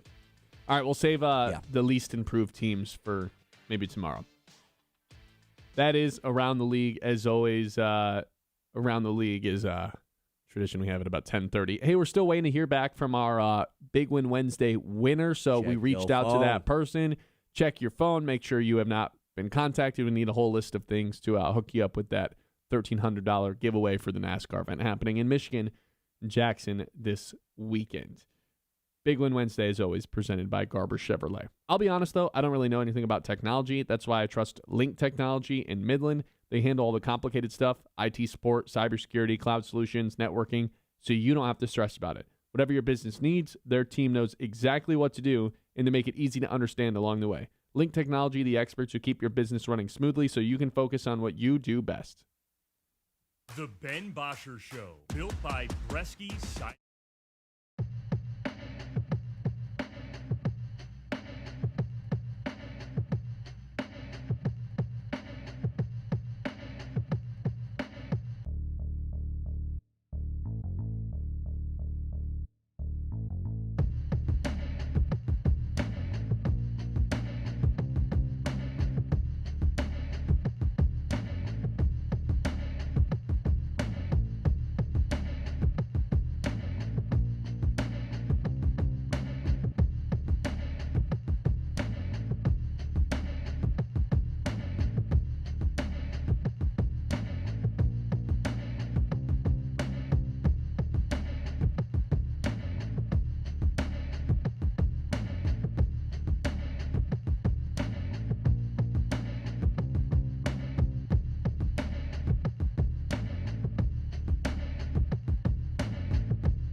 All right, here's the deal. We reached out to our winner. They declined the tickets. So we reached out to a separate person who has texted in. So if you didn't win the first time around, go ahead and check your phone. You may have gotten a message that you're our winner for our NASCAR event giveaway. Look, I want to give credit where credit's due. I think this Brad Holmes, people are upset with him right now. I don't really understand why. Oh, we didn't get Myles Garrett. Name me the trade package that would have happened. I think he deserves a ton of credit based on what happened yesterday, where a guy like Drake London gets paid, and all of a sudden Amon-Ra St. Brown is one of not even in the 9 highest paid receivers in the NFL. All of a sudden he's the 10th highest. Jamison Williams the 17th highest, which is looking better and better by the day too. Amon-Ra and J-Mo making $56 million. Chase and Higgins, 68. CD and Pickens, 60. This is a top 5 wide receiver duo in the NFL, and it's not being paid like one. That is an automatic win if you are Brad Holmes. I love this for the Detroit Lions. Every time a new receiver gets paid, it looks better and better and better, and that is going to continue to happen for another couple of seasons. Yeah, I think so too. I mean, it's very obvious that a lot of these contracts Brad Holmes have given out have worked out in the long run, and now that the Jahmyr Gibbs one is coming up next, we're going to have to relive this, and it's going to be interesting to see how we view that one when it comes out. And, we're talking about the Falcons here. I mean, yeah, but I don't know if the running back one is the same, though. Like, it's not, because we know, the running back market is so unique in that every single, look at receivers. Like, every time there's a new receiver that gets paid, it resets the market. Amon-Ra will continue to go down. Guys will continue to end up being one of the highest paid receivers in the NFL. That doesn't really happen for running backs. Like, it's totally different. It's a completely different market, which makes me a little bit nervous about signing Jahmyr Gibbs to a long-term contract right now, even though I think he's spectacular and awesome. I know they're going to. And so it's just whether or not when it goes down, how are we going to feel about it? And with a team that just paid Drake London, and we talked about how much Kyle Pitts is being paid, now they also have to pay Bijan Robinson too. Now they have the luxury of not having a quarterback that's being paid a ton like the Lions do. Right, they're paying 2 quarterbacks. And are they still paying Kirk Cousins too? They might be. Probably. Ugh. My thing is just, once they pay Jahmyr Gibbs, he might just be the highest paid running back in the NFL for the foreseeable future. It's not like that's going to continue to get reset over and over again with new wide receivers that are getting paid. Like, we've got Genty and we've got Jeremiah Love.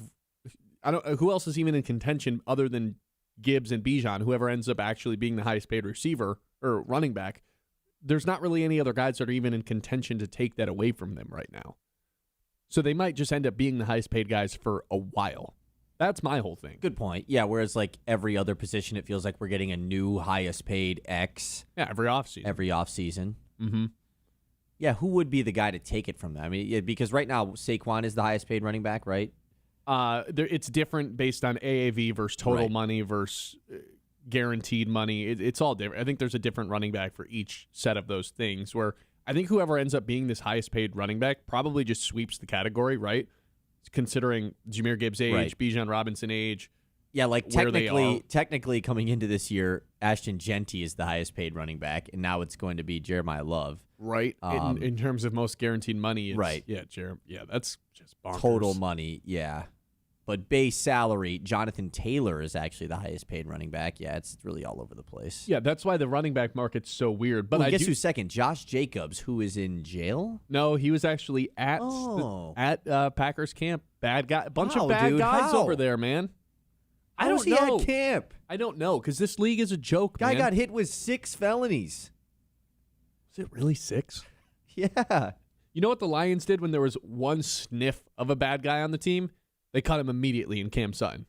Cut him immediately. Lions are a no bad guy organization. They're not willing to have domestic abusers on this team. I, for one, am happy with that. I'm happy that you're happy with that. I, for one, am glad that the Lions are one of the few teams taking a stand against domestic abusers. Yeah, you're next Kansas City Chiefs. You don't see a lot of these other teams. All the other teams have bad guys. Puka Nacua, bad guy. Kansas City, Kareem Hunt, bad guy.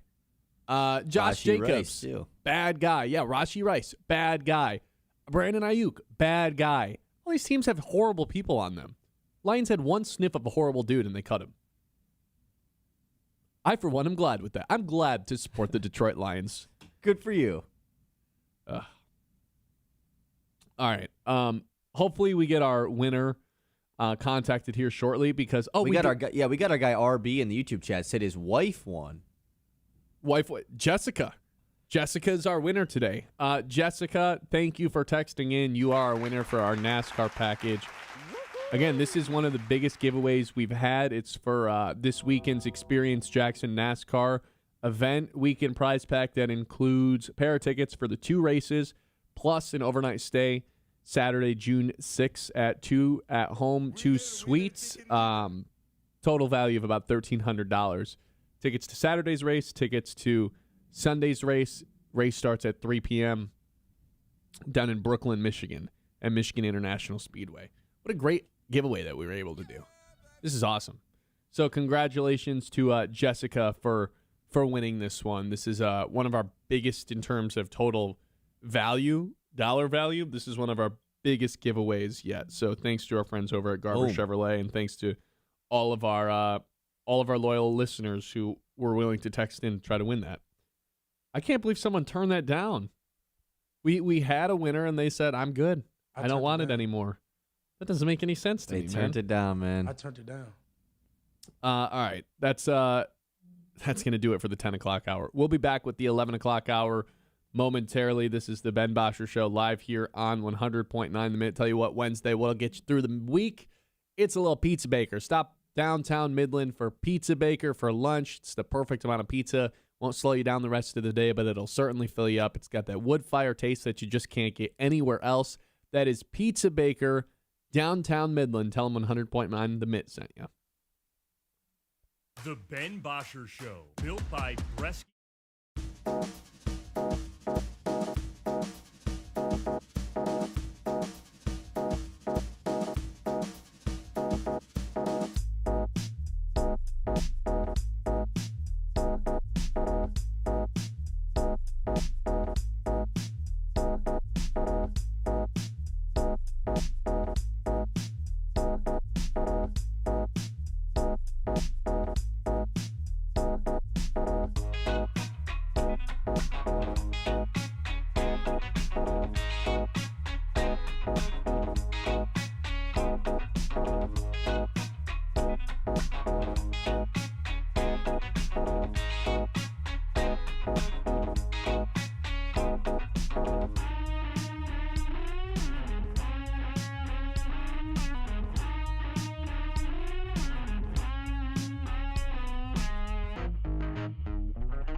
NBA Finals on tonight. I got to tell you, Kyle, I know we're about to make predictions.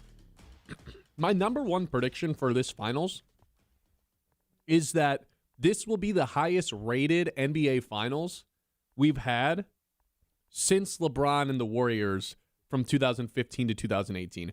Of those four finals, those were four of the highest finals we've had. Really, it was the 2010 Lakers Celtics was a big one. And then it was those four. And then the last time you'd have to go back to how high it was the 90s with Jordan. I think between Victor Wembanyama, this phenom that people beyond basketball know who he is, I think he's becoming a household name. I think this is one of the premier superstars that we have in sports right now at just 22 years old. He's a must-see guy. Plus, it's the Knicks. It's the first time they're in the finals since 1999.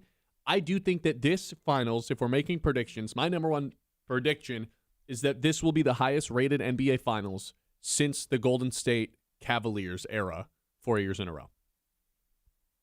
Okay, I could see this. I don't necessarily keep up with like the actual ratings of the stuff, so I don't know like what the last couple finals did. It feels like something that just grows. Last year was 10 million, which is low. That was very low. Okay. Yeah, I mean it's obviously going to kill that. Anytime that you have huge superstar player, doesn't really matter what market they're in, just big superstar versus historic, popular, big market franchise, that's always going to do well. Like even a finals that I think about in recent history, and once again, I don't like know the actual ratings of all of these. I've got them pulled up for you. So 2022 Warriors Celtics to me like fits the bill for that perfectly, right? You have humongous worldwide superstar player Steph Curry back in the finals against Boston, and Boston getting to the finals for the first time since that era that you talked about with Paul Pierce and Kevin Garnett. So like that one felt like that to me. Even Boston versus Luka, even a couple years ago, kind of feels that way. But this one is at a different level. So 2022 is the finals you're talking about. That got 12.4 million in viewership by year. Then it's declined. It's declined all 3 years since then. So it's been on the decline. Like Nuggets, Heat, like who really, like that one. And it was an 8 seed in the finals too. We're going to see another peak. It's just a matter of how high can we actually get that peak. Is it going to be 2022 when it was 12.4 million people and it was Golden State versus Celtics? Is it going to climb all the way up to the 2019 finals, which was 15.4? I think it does. And is that as high as it's been? No. I mean, the 2019 finals was the Raptors year. That was 15.4. The year before that, it was 17.6. The year before that, it was 20 million. It was 20 million for 3 years in a row when Golden State was playing the Cavs. I don't know if it quite hits the 20 million, but I guarantee it is. We see another surge. It might, man. The Knicks being in the finals it's such a bigger deal than I think if you're not like a huge NBA fan. I bet you it hits over 18. That's my prediction. Okay. It's safe, I think. But not really, because we haven't had that in 8 years. Right. The Knicks being in the finals is just, it's something that you and I have literally never experienced. 1999, the last time. And it was also in a weird lockout year. The Knicks were the 8 seed. Latrell Sprewell was their best player. Like, that was a weird year. It didn't even really feel real. You know what else we've never seen? A 22-year-old lead a team to a finals who also happens to be 7'5", and they're the favorites. Yeah, and they're the massive favorites. This isn't LeBron in 2007 carrying the Cavs to the finals when he was this young. Like, yeah, it's against the Spurs, of course, but everybody knew the Cavs were not winning that series. It was just, OMG, LeBron got to the finals? This is crazy. No, but we have to use that by the Spurs. Yeah, we have to use that against LeBron for some reason. Yeah, right, exactly. Oh, congrats on making the finals at 22. Now that we're using that against you in your legacy. Yeah. If That's you'd have never lost made in the conference finals, then it would have been better. Yeah, it's never made sense to me. Like him scoring 25 straight against the Pistons in that Eastern Conference Finals was a bad thing for his legacy, right? Anyways, so, but this is different than that. Like, this is brand new. You have a super young superstar that is the best guy on his team, probably the best guy in the league at this point, and is the favorite in the finals against the team that, honestly, is everybody rooting for the Knicks? It feels like everyone is. What? I know everyone's rooting for Wembanyama, but like the story of the Knicks being here, I have not seen any anti-Knicks stuff. I think the I have Knicks not seen fans are rooting anything. for the Knicks. I But don't think there's so anybody many else Knicks is rooting. fans. There's You're so right. many of them. You're right. I don't think non-Knicks fans are rooting for the Knicks for the sake of the story. I think the non-Knicks fans are all, it's like the whole country versus the Knicks fans, which is like a lot of freaking people. I think everyone else is rooting for Wemby. I think everyone has fallen head over heels. You think so? in The love with this non-American guy. star? Yes. I think You think so? I think everyone has fallen don't head know, over man. heels in love with this. Not American. He's not from this earth, dude. He's an alien. Does France even get to claim this guy anymore? He's from outer space. He has to play for Team Earth in the, or not Team Earth, Team World. Yeah. Team out of this world. Team Milky Way. Yeah. There's been like such a steep decline in how many people have watched the finals really since 2019. COVID took a huge hit, and they really have never recovered from that in terms of how many people are watching their finals. Like, even 2009, 2008, all those Miami years where LeBron was in it, it's just like nearly double the amount of people. Not quite double, but like 7 million more people were watching those finals compared to what we've had since COVID. Even though there's been a spike since then, it's not the same level of who's watching it. Like 2025, 10.3 million people. Not including COVID, the last time you'd have to go back to that low was 2007, man. Like, people are just not watching the finals right now. And I think this is the year it all changes. My number one prediction is that this, like, basketball becomes mainstream again. Yeah, I don't disagree because you look at how the NBA has shifted with the new CBA, but it's been around for only like 2 or 3 years now. This has been a thing for a while. Just post Warriors dynasty, the parity that has gone on in the league. We mentioned it earlier this week, but it's been a new 2 teams in the finals every year since 2019. There has not been a team gone to back-to-back finals, not even appeared in back-to-back finals, let alone have back-to-back champions. Once again, we're getting that here in 2026. And that is what Adam Silver wanted, right? He wanted parity in the league. He felt that the big, dominant dynasty team was bad for the NBA. Well, it's not bad for the people that watch the NBA. Yeah. Because it's something that we've always talked about with the Dodgers. I think a good team, or a team that is way better than everyone else, that is dominant, that everybody can hate on, is good for a league. It is good when there is a common enemy in a sport. And obviously the Dodgers are that right now in baseball. It was the Chiefs forever in football. Basketball doesn't really have that. And I'm not saying they do need that. Maybe OKC is, but like OKC's not even in the finals. So this is different though. This is something that Adam Silver is like, okay, the Knicks being here, this saves this whole weird parody thing. And it's Wembanyama. Now, how soon is it going to shift to where Wembanyama and the Spurs become the common enemy? Because they're too good? That could end up happening. But right now, they're the super fun story that you're right. Everyone does want to root for because there is not a more fun player to watch right now, maybe in all of sports, than Wembanyama. My next prediction is that Wemby becomes the 7th player in NBA history to score 40-plus at MSG in a playoff game, joining Michael Jordan, Sam Jones, Tyrese Maxey, Jason Tatum, Tripucka for the Pistons, and Elvin Hayes. I think he drops 40 against them. Reminder, he dropped 40 in the Garden on Christmas 2 years ago. And how many of them was in the finals? That would have Say been those names again. Jordan, no. Celtics, Sam Jones, no. Maxey, no. Tatum, no. Tripucka, no. Elvin Hayes?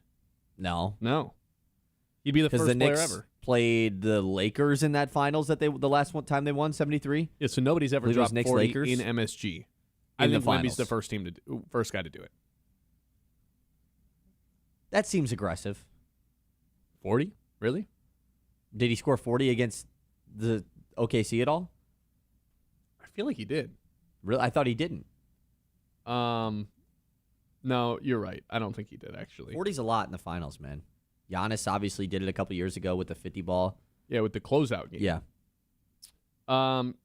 Yeah, he never did it against. I just think, though, that I wish that the Knicks had home court. I wish that MSG was the home court. Like Game 1 tonight. I would love tonight for it to be an MSG. I would love for it to be an MSG. But I think the Spurs atmosphere will be just as good. Oh, totally. Well, not but just as, but it like, won't be just he as did. good. He dropped but 41 in Game 1, remember? Double OT? Oh, you're right. Yeah. Yep. Yeah, I think he does it against New York. Okay. What's your actual prediction for this series, though? Because my brain is telling me that it's actually the Knicks in 6. I actually think it's the Knicks in 6, dude, which sounds crazy. My heart is telling me it's the Spurs in 7, and that's ultimately what I'm going to go with. My mouth is going to say Spurs in 7. The Spurs are the better team, and they obviously have home court advantage tonight. Like, it feels like the Spurs are just for sure winning tonight. with them being at home in Game 1 of the NBA Finals. Even though the Knicks are way more well-rested, and the emotional high of beating OKC in Game 7 was with every single one of them the biggest game of their career. It does feel like Game 1, though, typically goes to the home team. Now, obviously, last year's Game 1 of the NBA Finals can't really be topped. That was the Tyrese Halliburton pull-up mid-range from the right side where he hits the buzzer beater in Game 1 of the NBA Finals at OKC. Like, that was unbelievable. So that probably won't be topped. That is the one thing, by the way, about last year's Finals that sucks that nobody watched it. It was just like a great Finals. It was amazing, but it was Indiana versus Oklahoma City, so that's why. I think it is Knicks in 7, actually. I think it's Knicks in 7. I want it to be Spurs in 6. I think that's my favorite outcome, is San Antonio wins at MSG. They close it out there. I think that'd be so cool. But I think it's Knicks in 7. There you go. What's the spread tonight? What's your pick? Spurs in 7. You know me, dude. I'm not going to bet against the best player in the series typically. I'm not going to do it. I think you're going to be in the long term. I'll take my L's. But if I just bet on the greatest players and pick them relentlessly and consistently, I feel like more times than not, by the end of my life, I will be right in terms of my predictions. I believe in the best players, especially in the NBA. And I think I'm still going to sit on the side of history with this and just say that it's just too early for them to win one. It's too early for Wemby to win a ring. LeBron didn't do it. Jordan didn't do it. All of the greats that we've already compared Wembanyama to, who has yet to win his first title, didn't do it. Spurs 4.5-point favorites tonight. It's the Ben Bosscher Show live here on 100.9 The Minute. 11 o'clock hour, as always, is brought to you by Yiter Insurance. Life happens fast, and Yiter Insurance, they're here to make sure you're covered every step of the way. Locally owned and trusted in Midland for decades, they treat you like family, not just another policy number. From home and auto to business and life insurance, Yiter is the right coverage for every stage of life. Their team makes insurance simple with expert advice and real people you can talk to. That is Yiter Insurance Group. We'll be there when you need us since 1940. The Ben Bosscher Show, built by Bresky Siding.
on 100.9 The Mid.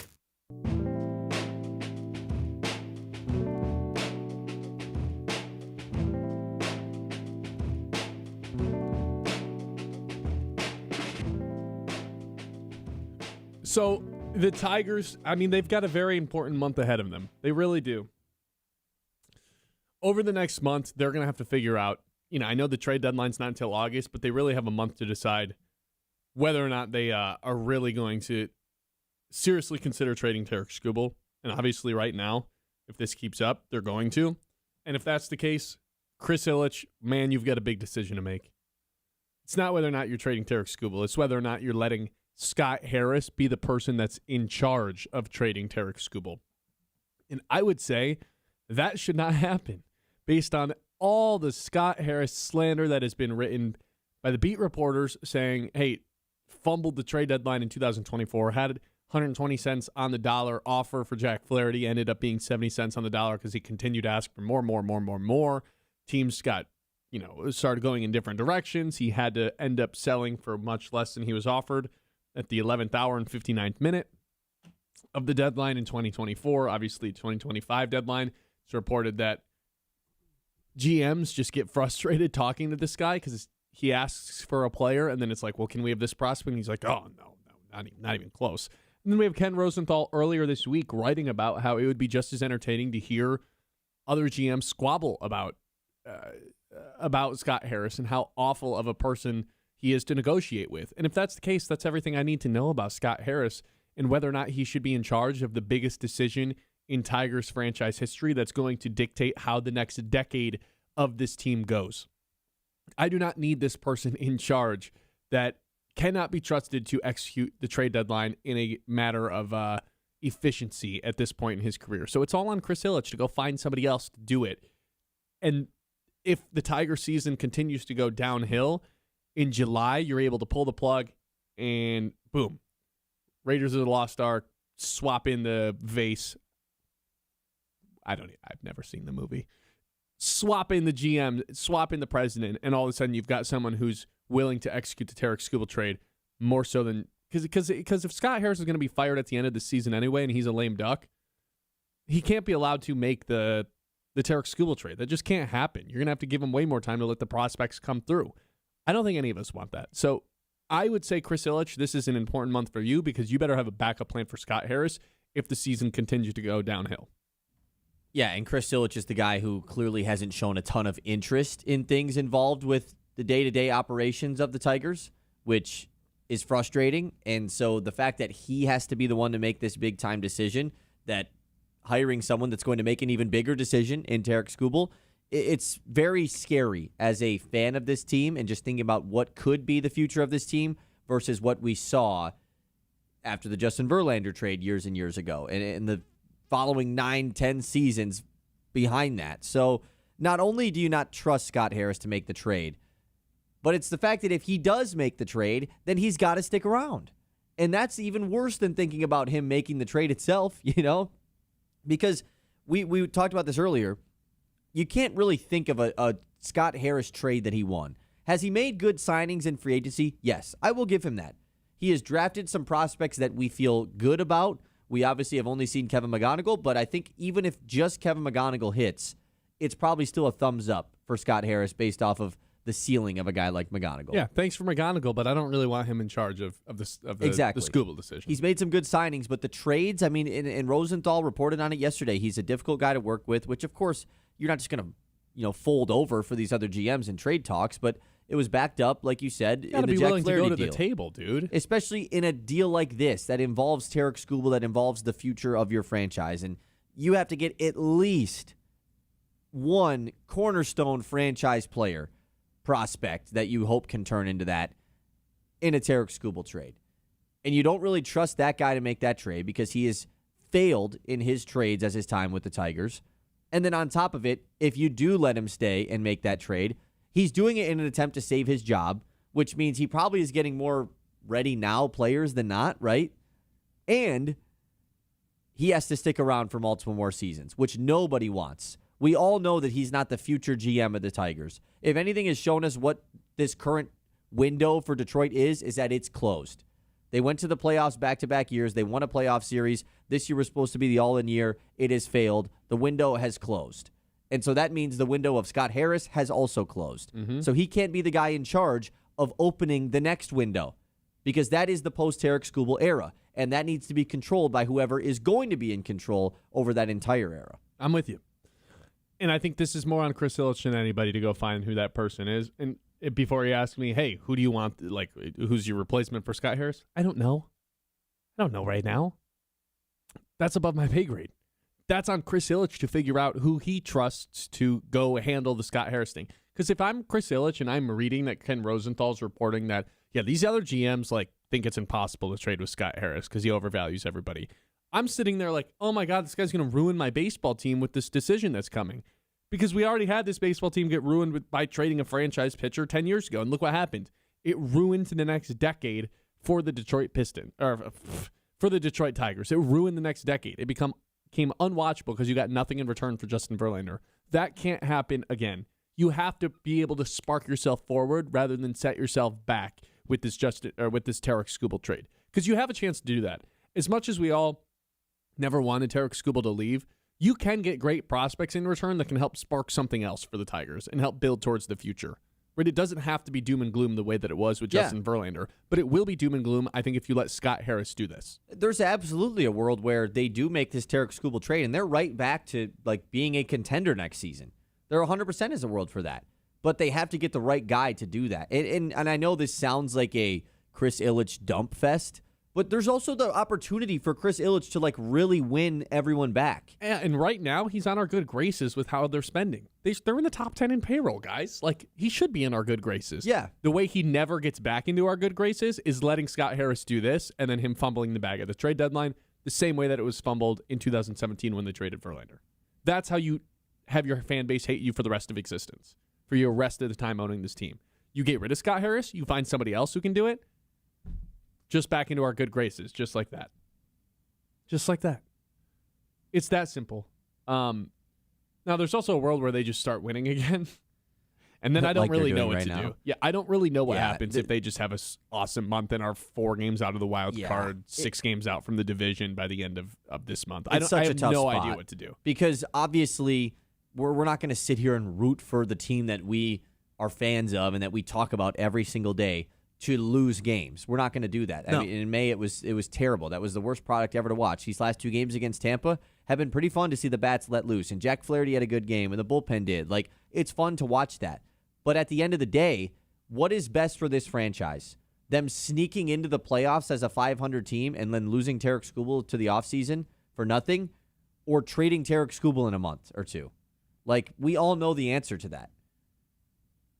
This was supposed to be the all-in year to get to the World Series. And if they convince themselves at the trade deadline, if they're 4 games out of a wild card spot, that we could sneak into the playoffs, though, okay, that wasn't the goal. Yeah. The goal wasn't to sneak into the playoffs. To win a World Series. It was to win a World Series. And nobody believes they're doing that, no matter how many games in a row they win right now. They're not. This is not a World Series team. There's no way you can believe that. So it still has to be a move that Chris Ilitch has to make to get rid of Scott Harris. 989-837-6125. It's the Ben Bosscher Show live here on 100.9 The Minute. We talk about having the home field advantage all the time on this show. Well, if your home or business uses propane, the company with that advantage is Forward Energy. Since 1925, they've been serving our local community with propane and fuel solutions for homes and businesses. Local people, reliable service. That's Forward Energy, part of the home team. The Ben Bosscher Show, built by Bresky Siding and Building Repair on 100.9.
Bresky Siding and Building Repair on 100.9 The Mid.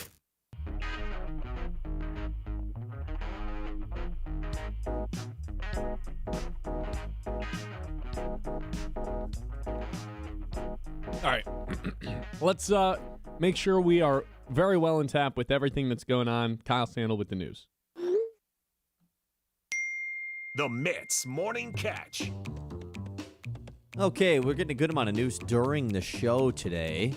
So let's go over some of that news. Chris McCoskey, who writes for the Detroit Tigers, says that Ty Madden is being moved to the bullpen, expected to be because Justin Verlander's likely to return to the rotation. So we talked about it earlier.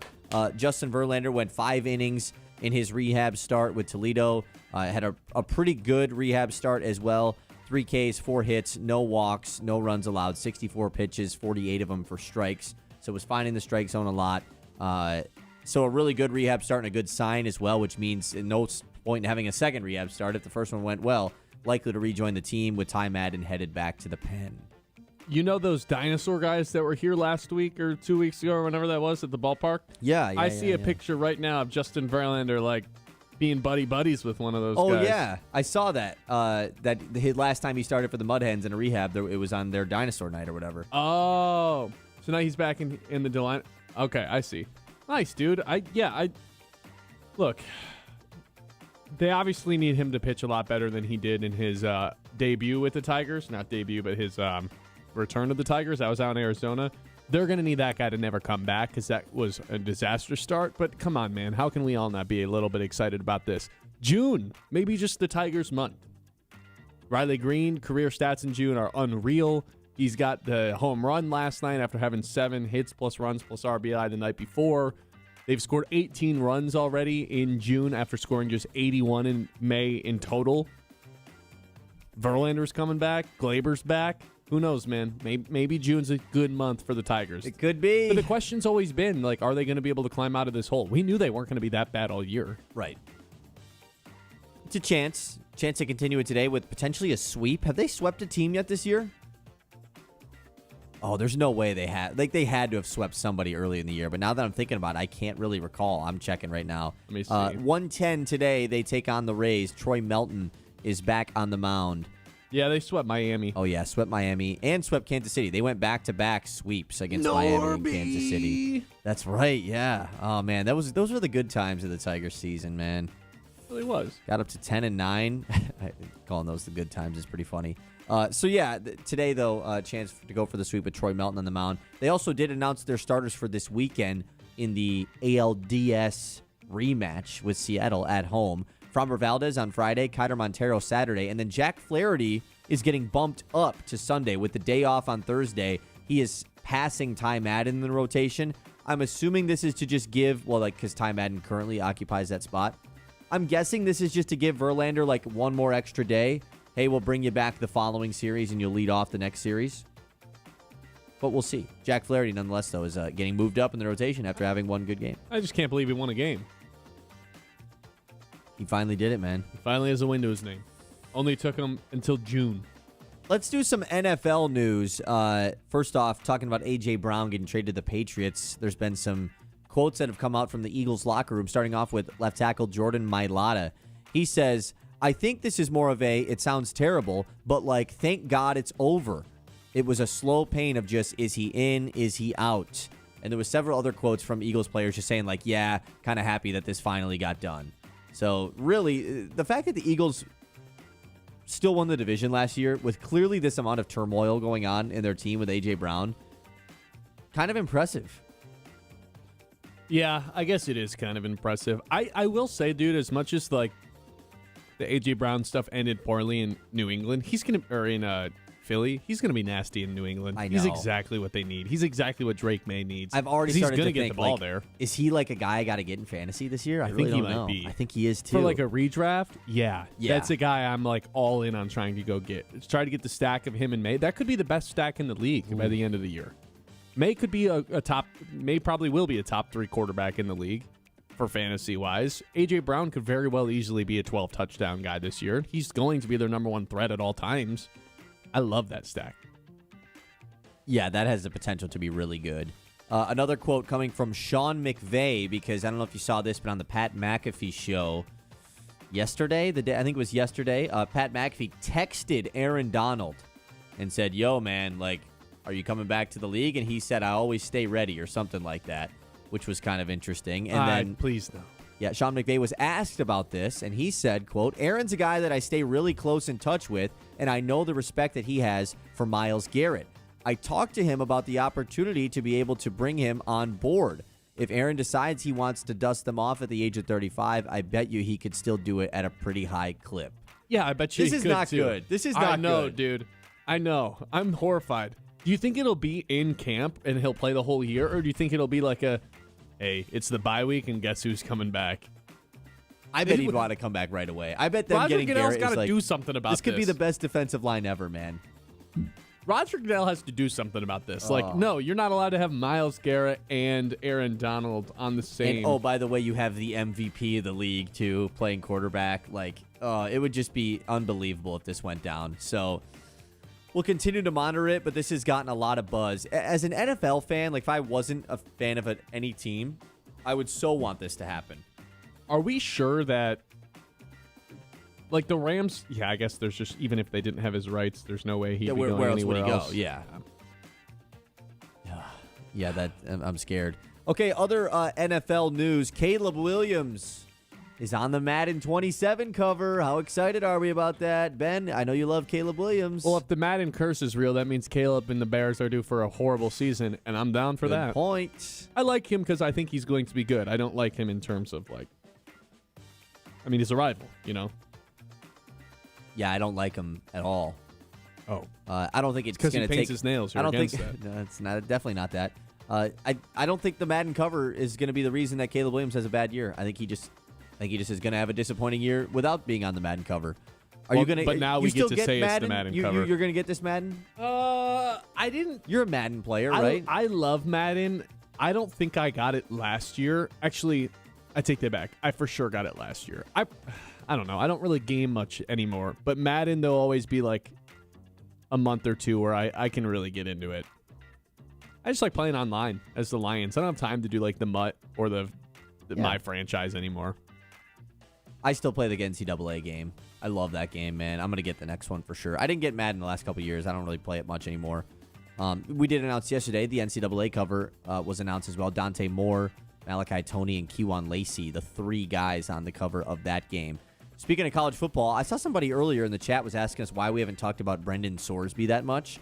I feel like we have we've talked in the about him a news lot. like every day, and we've got more Brendan Sorsby stuff. So, Ben, do you know about the NFL supplemental draft?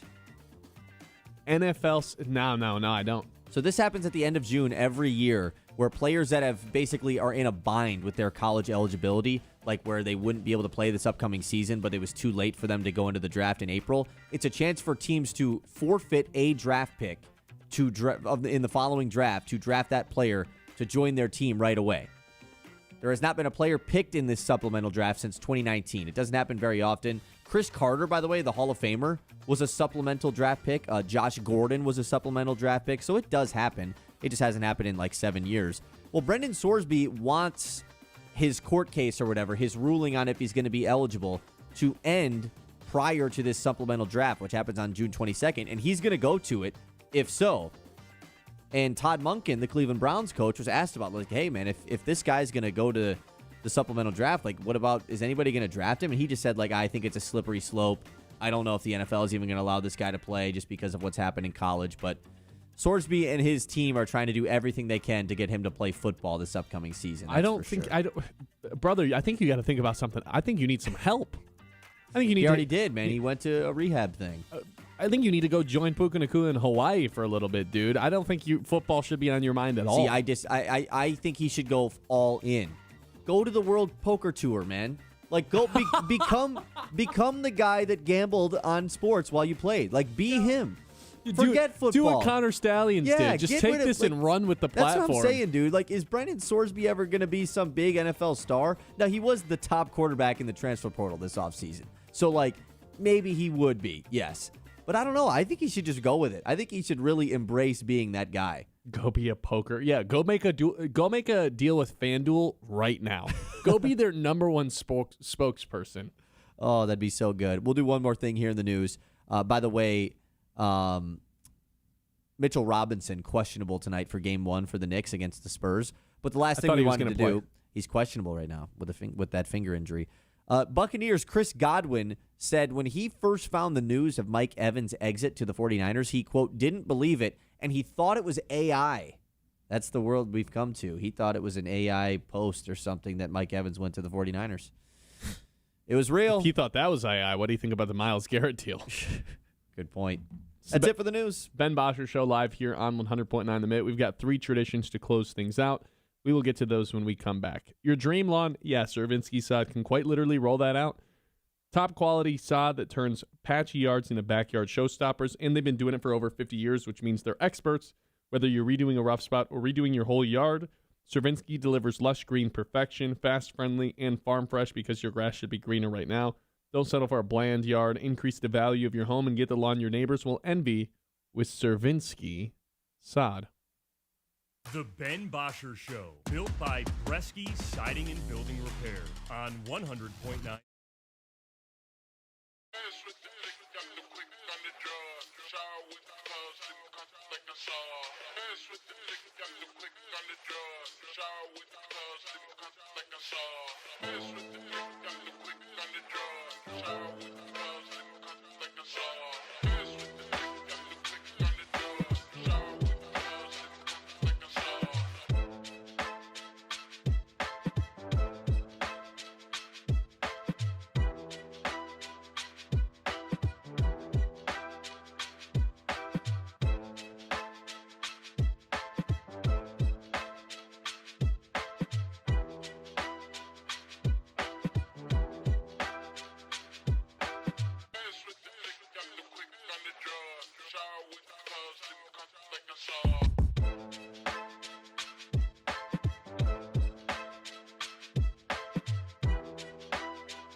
Siding and Building Repair on 100.9 The Mid.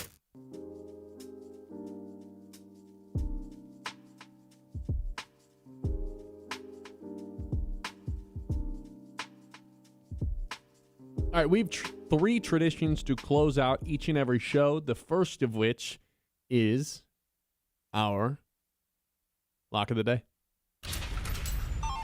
Lock of the day. You better lock it up. No, you lock it up. Lock it up. Lock it up. Lock it up. All right, Kyle, we are 1-1 so far in June. Woohoo! Nice job, Ben. Yeah, Riley Green yesterday. What was it? He had to get like 2 hits and a RBI or something like that. It's 2 hits plus runs plus RBI. Yeah, and he just hit a home run. Takes care of all of that. Takes care of all of it because when you hit a home run, you score a run and you get an RBI. And so you get a got hit. 3 in 1. Psh, that was easy. Minus Part 101. of me wants to take Riley Green to do that every single game in June. Ooh, that'd be he's kind just of been fun. so nasty in June. You should just do that every non NBA pick day. That's what I'm planning on doing. So yeah, you hit yesterday. You're 1-1 to start off June and the week. You are .01 units down in both June and this week because that was a minus 101 bet yesterday. 43.55 and 1 overall. 13.2 units down in 2026. And I'm 2-0 to start off June in a Taylor fade, by the way. So. Oh, even better. Yep. All right. Today we're going towards the finals. I think there's going to be so much attention on Victor Wembanyama from the Spurs defense that it's going to open up the scoring opportunities for everybody else. I'm taking Stephon Castle over 16.5 points. I think that, there's so much attention on Wemby, even on the rebounds, that Castle is able to come through and just, bam, it feels like twice a game, pick up an offensive rebound for just a putback dunk or a putback layup. I think there's so much attention on him that Castle ends up just driving to the rim. He's sparking a lot of their transition. So I'll take Castle to score 17 in this one with so much attention on Wemby to start things off. I like this pick. I don't know if is that not the right mentality? Because it's like he's questioning it. Like game 1 is actually when they're like, nah, we're not worried about Wemby, and then he destroys them. As is what happened in game 1. OKC. Yeah, that's what happened. But I'm saying, like, the Knicks probably don't want that to happen to them, right? True. I think the Knicks are actually going to go full bore. Like, we're going to throw everything at Wemby. Like, we're going to take advantage of he's just coming off a 7-game series. The Knicks have just bigger players than the Thunder did. I know the Thunder had Hartenstein, who was a really good, like, brute force to throw at Wemby. But the Knicks have so many different huge guys. Like, OG and Mitchell Robinson and Cat, just having those 3 big, large dudes going at Wemby, I think that their plan is going to be to stop him as much as they can. I like this pick. I don't know if you remember or if you watched the show when you were gone last week. I picked Stephon Castles over as well, 17.5. He scored 17. That's all I need him to score. But you need time. to score that today. Exactly. So that's why I'm going to tail. I also think the Spurs just win tonight. And if they're winning, one of the guards has to have a big game. And like by one of the guards, I do mean just Fox or Castle. Harper still is just a bench player at the end of the day. So, yeah. I like it. I can't wait for tonight. Isn't it 8 o'clock or 8:20 start? 8:30, which is probably more so like 8:40, because they have to do a bunch of final stuff. I'm just like man, I can't wait to see. I can't wait to see the court with the trophy and the fans. Oh, this is going to be a great finals, man. I'm so excited. Me too. All right, that is our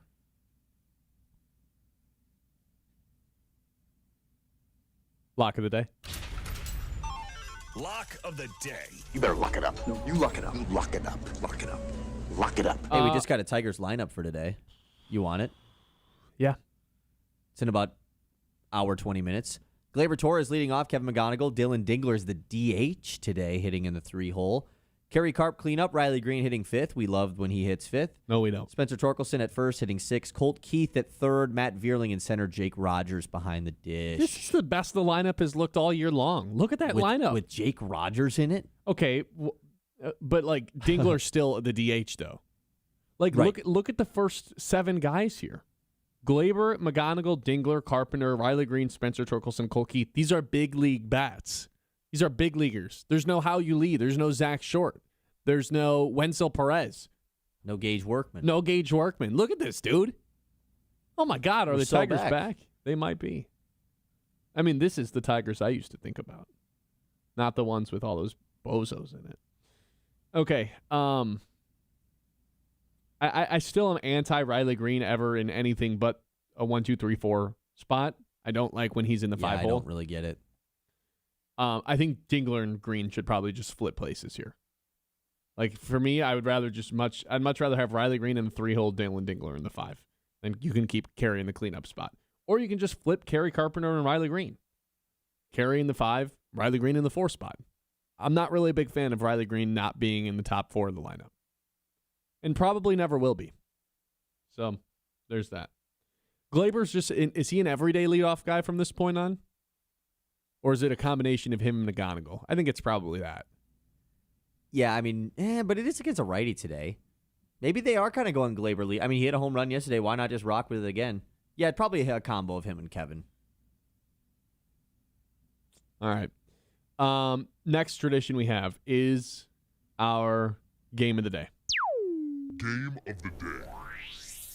Game of the day goes without saying. It is the NBA Finals, Game 1, Spurs versus Knicks. And the Spurs are 4.5-point favorites tonight. We haven't really discussed like the implications of if the Knicks do win. Like, what is John going to be like? Unbearable. We haven't really talked about that. He's got too much going on for him. I know. We need something bad to happen to that guy. He really does have way too much good We need stuff something going on. bad to happen to that guy, man. It's been way too much good. His head's about to explode. Okay. You and I both have the Spurs tonight. Yeah. Yep. Okay. All right. That's our game of the day. Game of the day. I got 2 words for you. Steve Nash and Chris Paul. Must-see TV. All right. We've got one last thing, and that is guessing what Colin Cowherd opens with. You're doing the Shador dance. I think that's what that's what I that is, I right? don't really know what I was doing. Yeah, I got a point yesterday. We're tied up again, 58-58. I did Myles Garrett trade stuff. You did A.J. Brown trade stuff. It was Myles Garrett. So, episode 251 today. It's Ben's turn to go first, a chance for him to retake the lead. Tomorrow, I'm probably just guaranteed a point based off of it being game 1 of the NBA Finals tonight. So a pretty important pick for you today. Yeah, I think I'm going to go with the NBA Finals. Am I allowed to just say that, or do I have to go into more detail? No, I'll give it to you because I wasn't going to go NBA route. If I was going to go NBA, then maybe I would argue. But, yeah, you can go for it. I'm going to go Finals preview. Scotty Scheffler in the news this morning? Okay, kind of For what? interesting. He's going to win this. He could win this tournament, the Memorial, for the 3rd straight year, which is the tournament ahead of the U.S. Open. Okay, That's mainly it. Okay, that's fine. What world is the NHL Stanley Cup Finals ever get a lead? What would have to happen? Because last night feels... It'd have to be McDavid. You think so? Yeah. Not even just like something crazy happening? I don't even know what something crazy happening would be. Yeah, probably not. But last night, game 1 was pretty good. Caleb Williams making the Madden cover is like a reason for him to talk about Caleb Williams, but certainly that feels like a stretch. He doesn't care about Madden. I think the Aaron Donald stuff, like Aaron Donald coming back with McVay talking about it, I think really has a case here. But I'm going to shift it. I think today is the day he talks about A.J. Brown going to the Patriots. Oh, man, it was a mess in Philadelphia. Oh, Philly, none of them liked A.J. Brown. Now he's in New England. He was a grown-up as a kid, a New England fan. Blah, blah. It's going to be my pick. I like it. But I think the Aaron Donald stuff, I'm almost like maybe it's just going to be It might, dude. It could just, he could have Sean McVay on the show today for all we know. He has him on all the time. Yeah, that's what I'm saying. Like, it could just be Sean McVay on the show. He's going to talk to him about Aaron Donald. That could very well be it. Aaron Donald, what do you think? I wouldn't be surprised at all. Okay, that's going to do it for us today.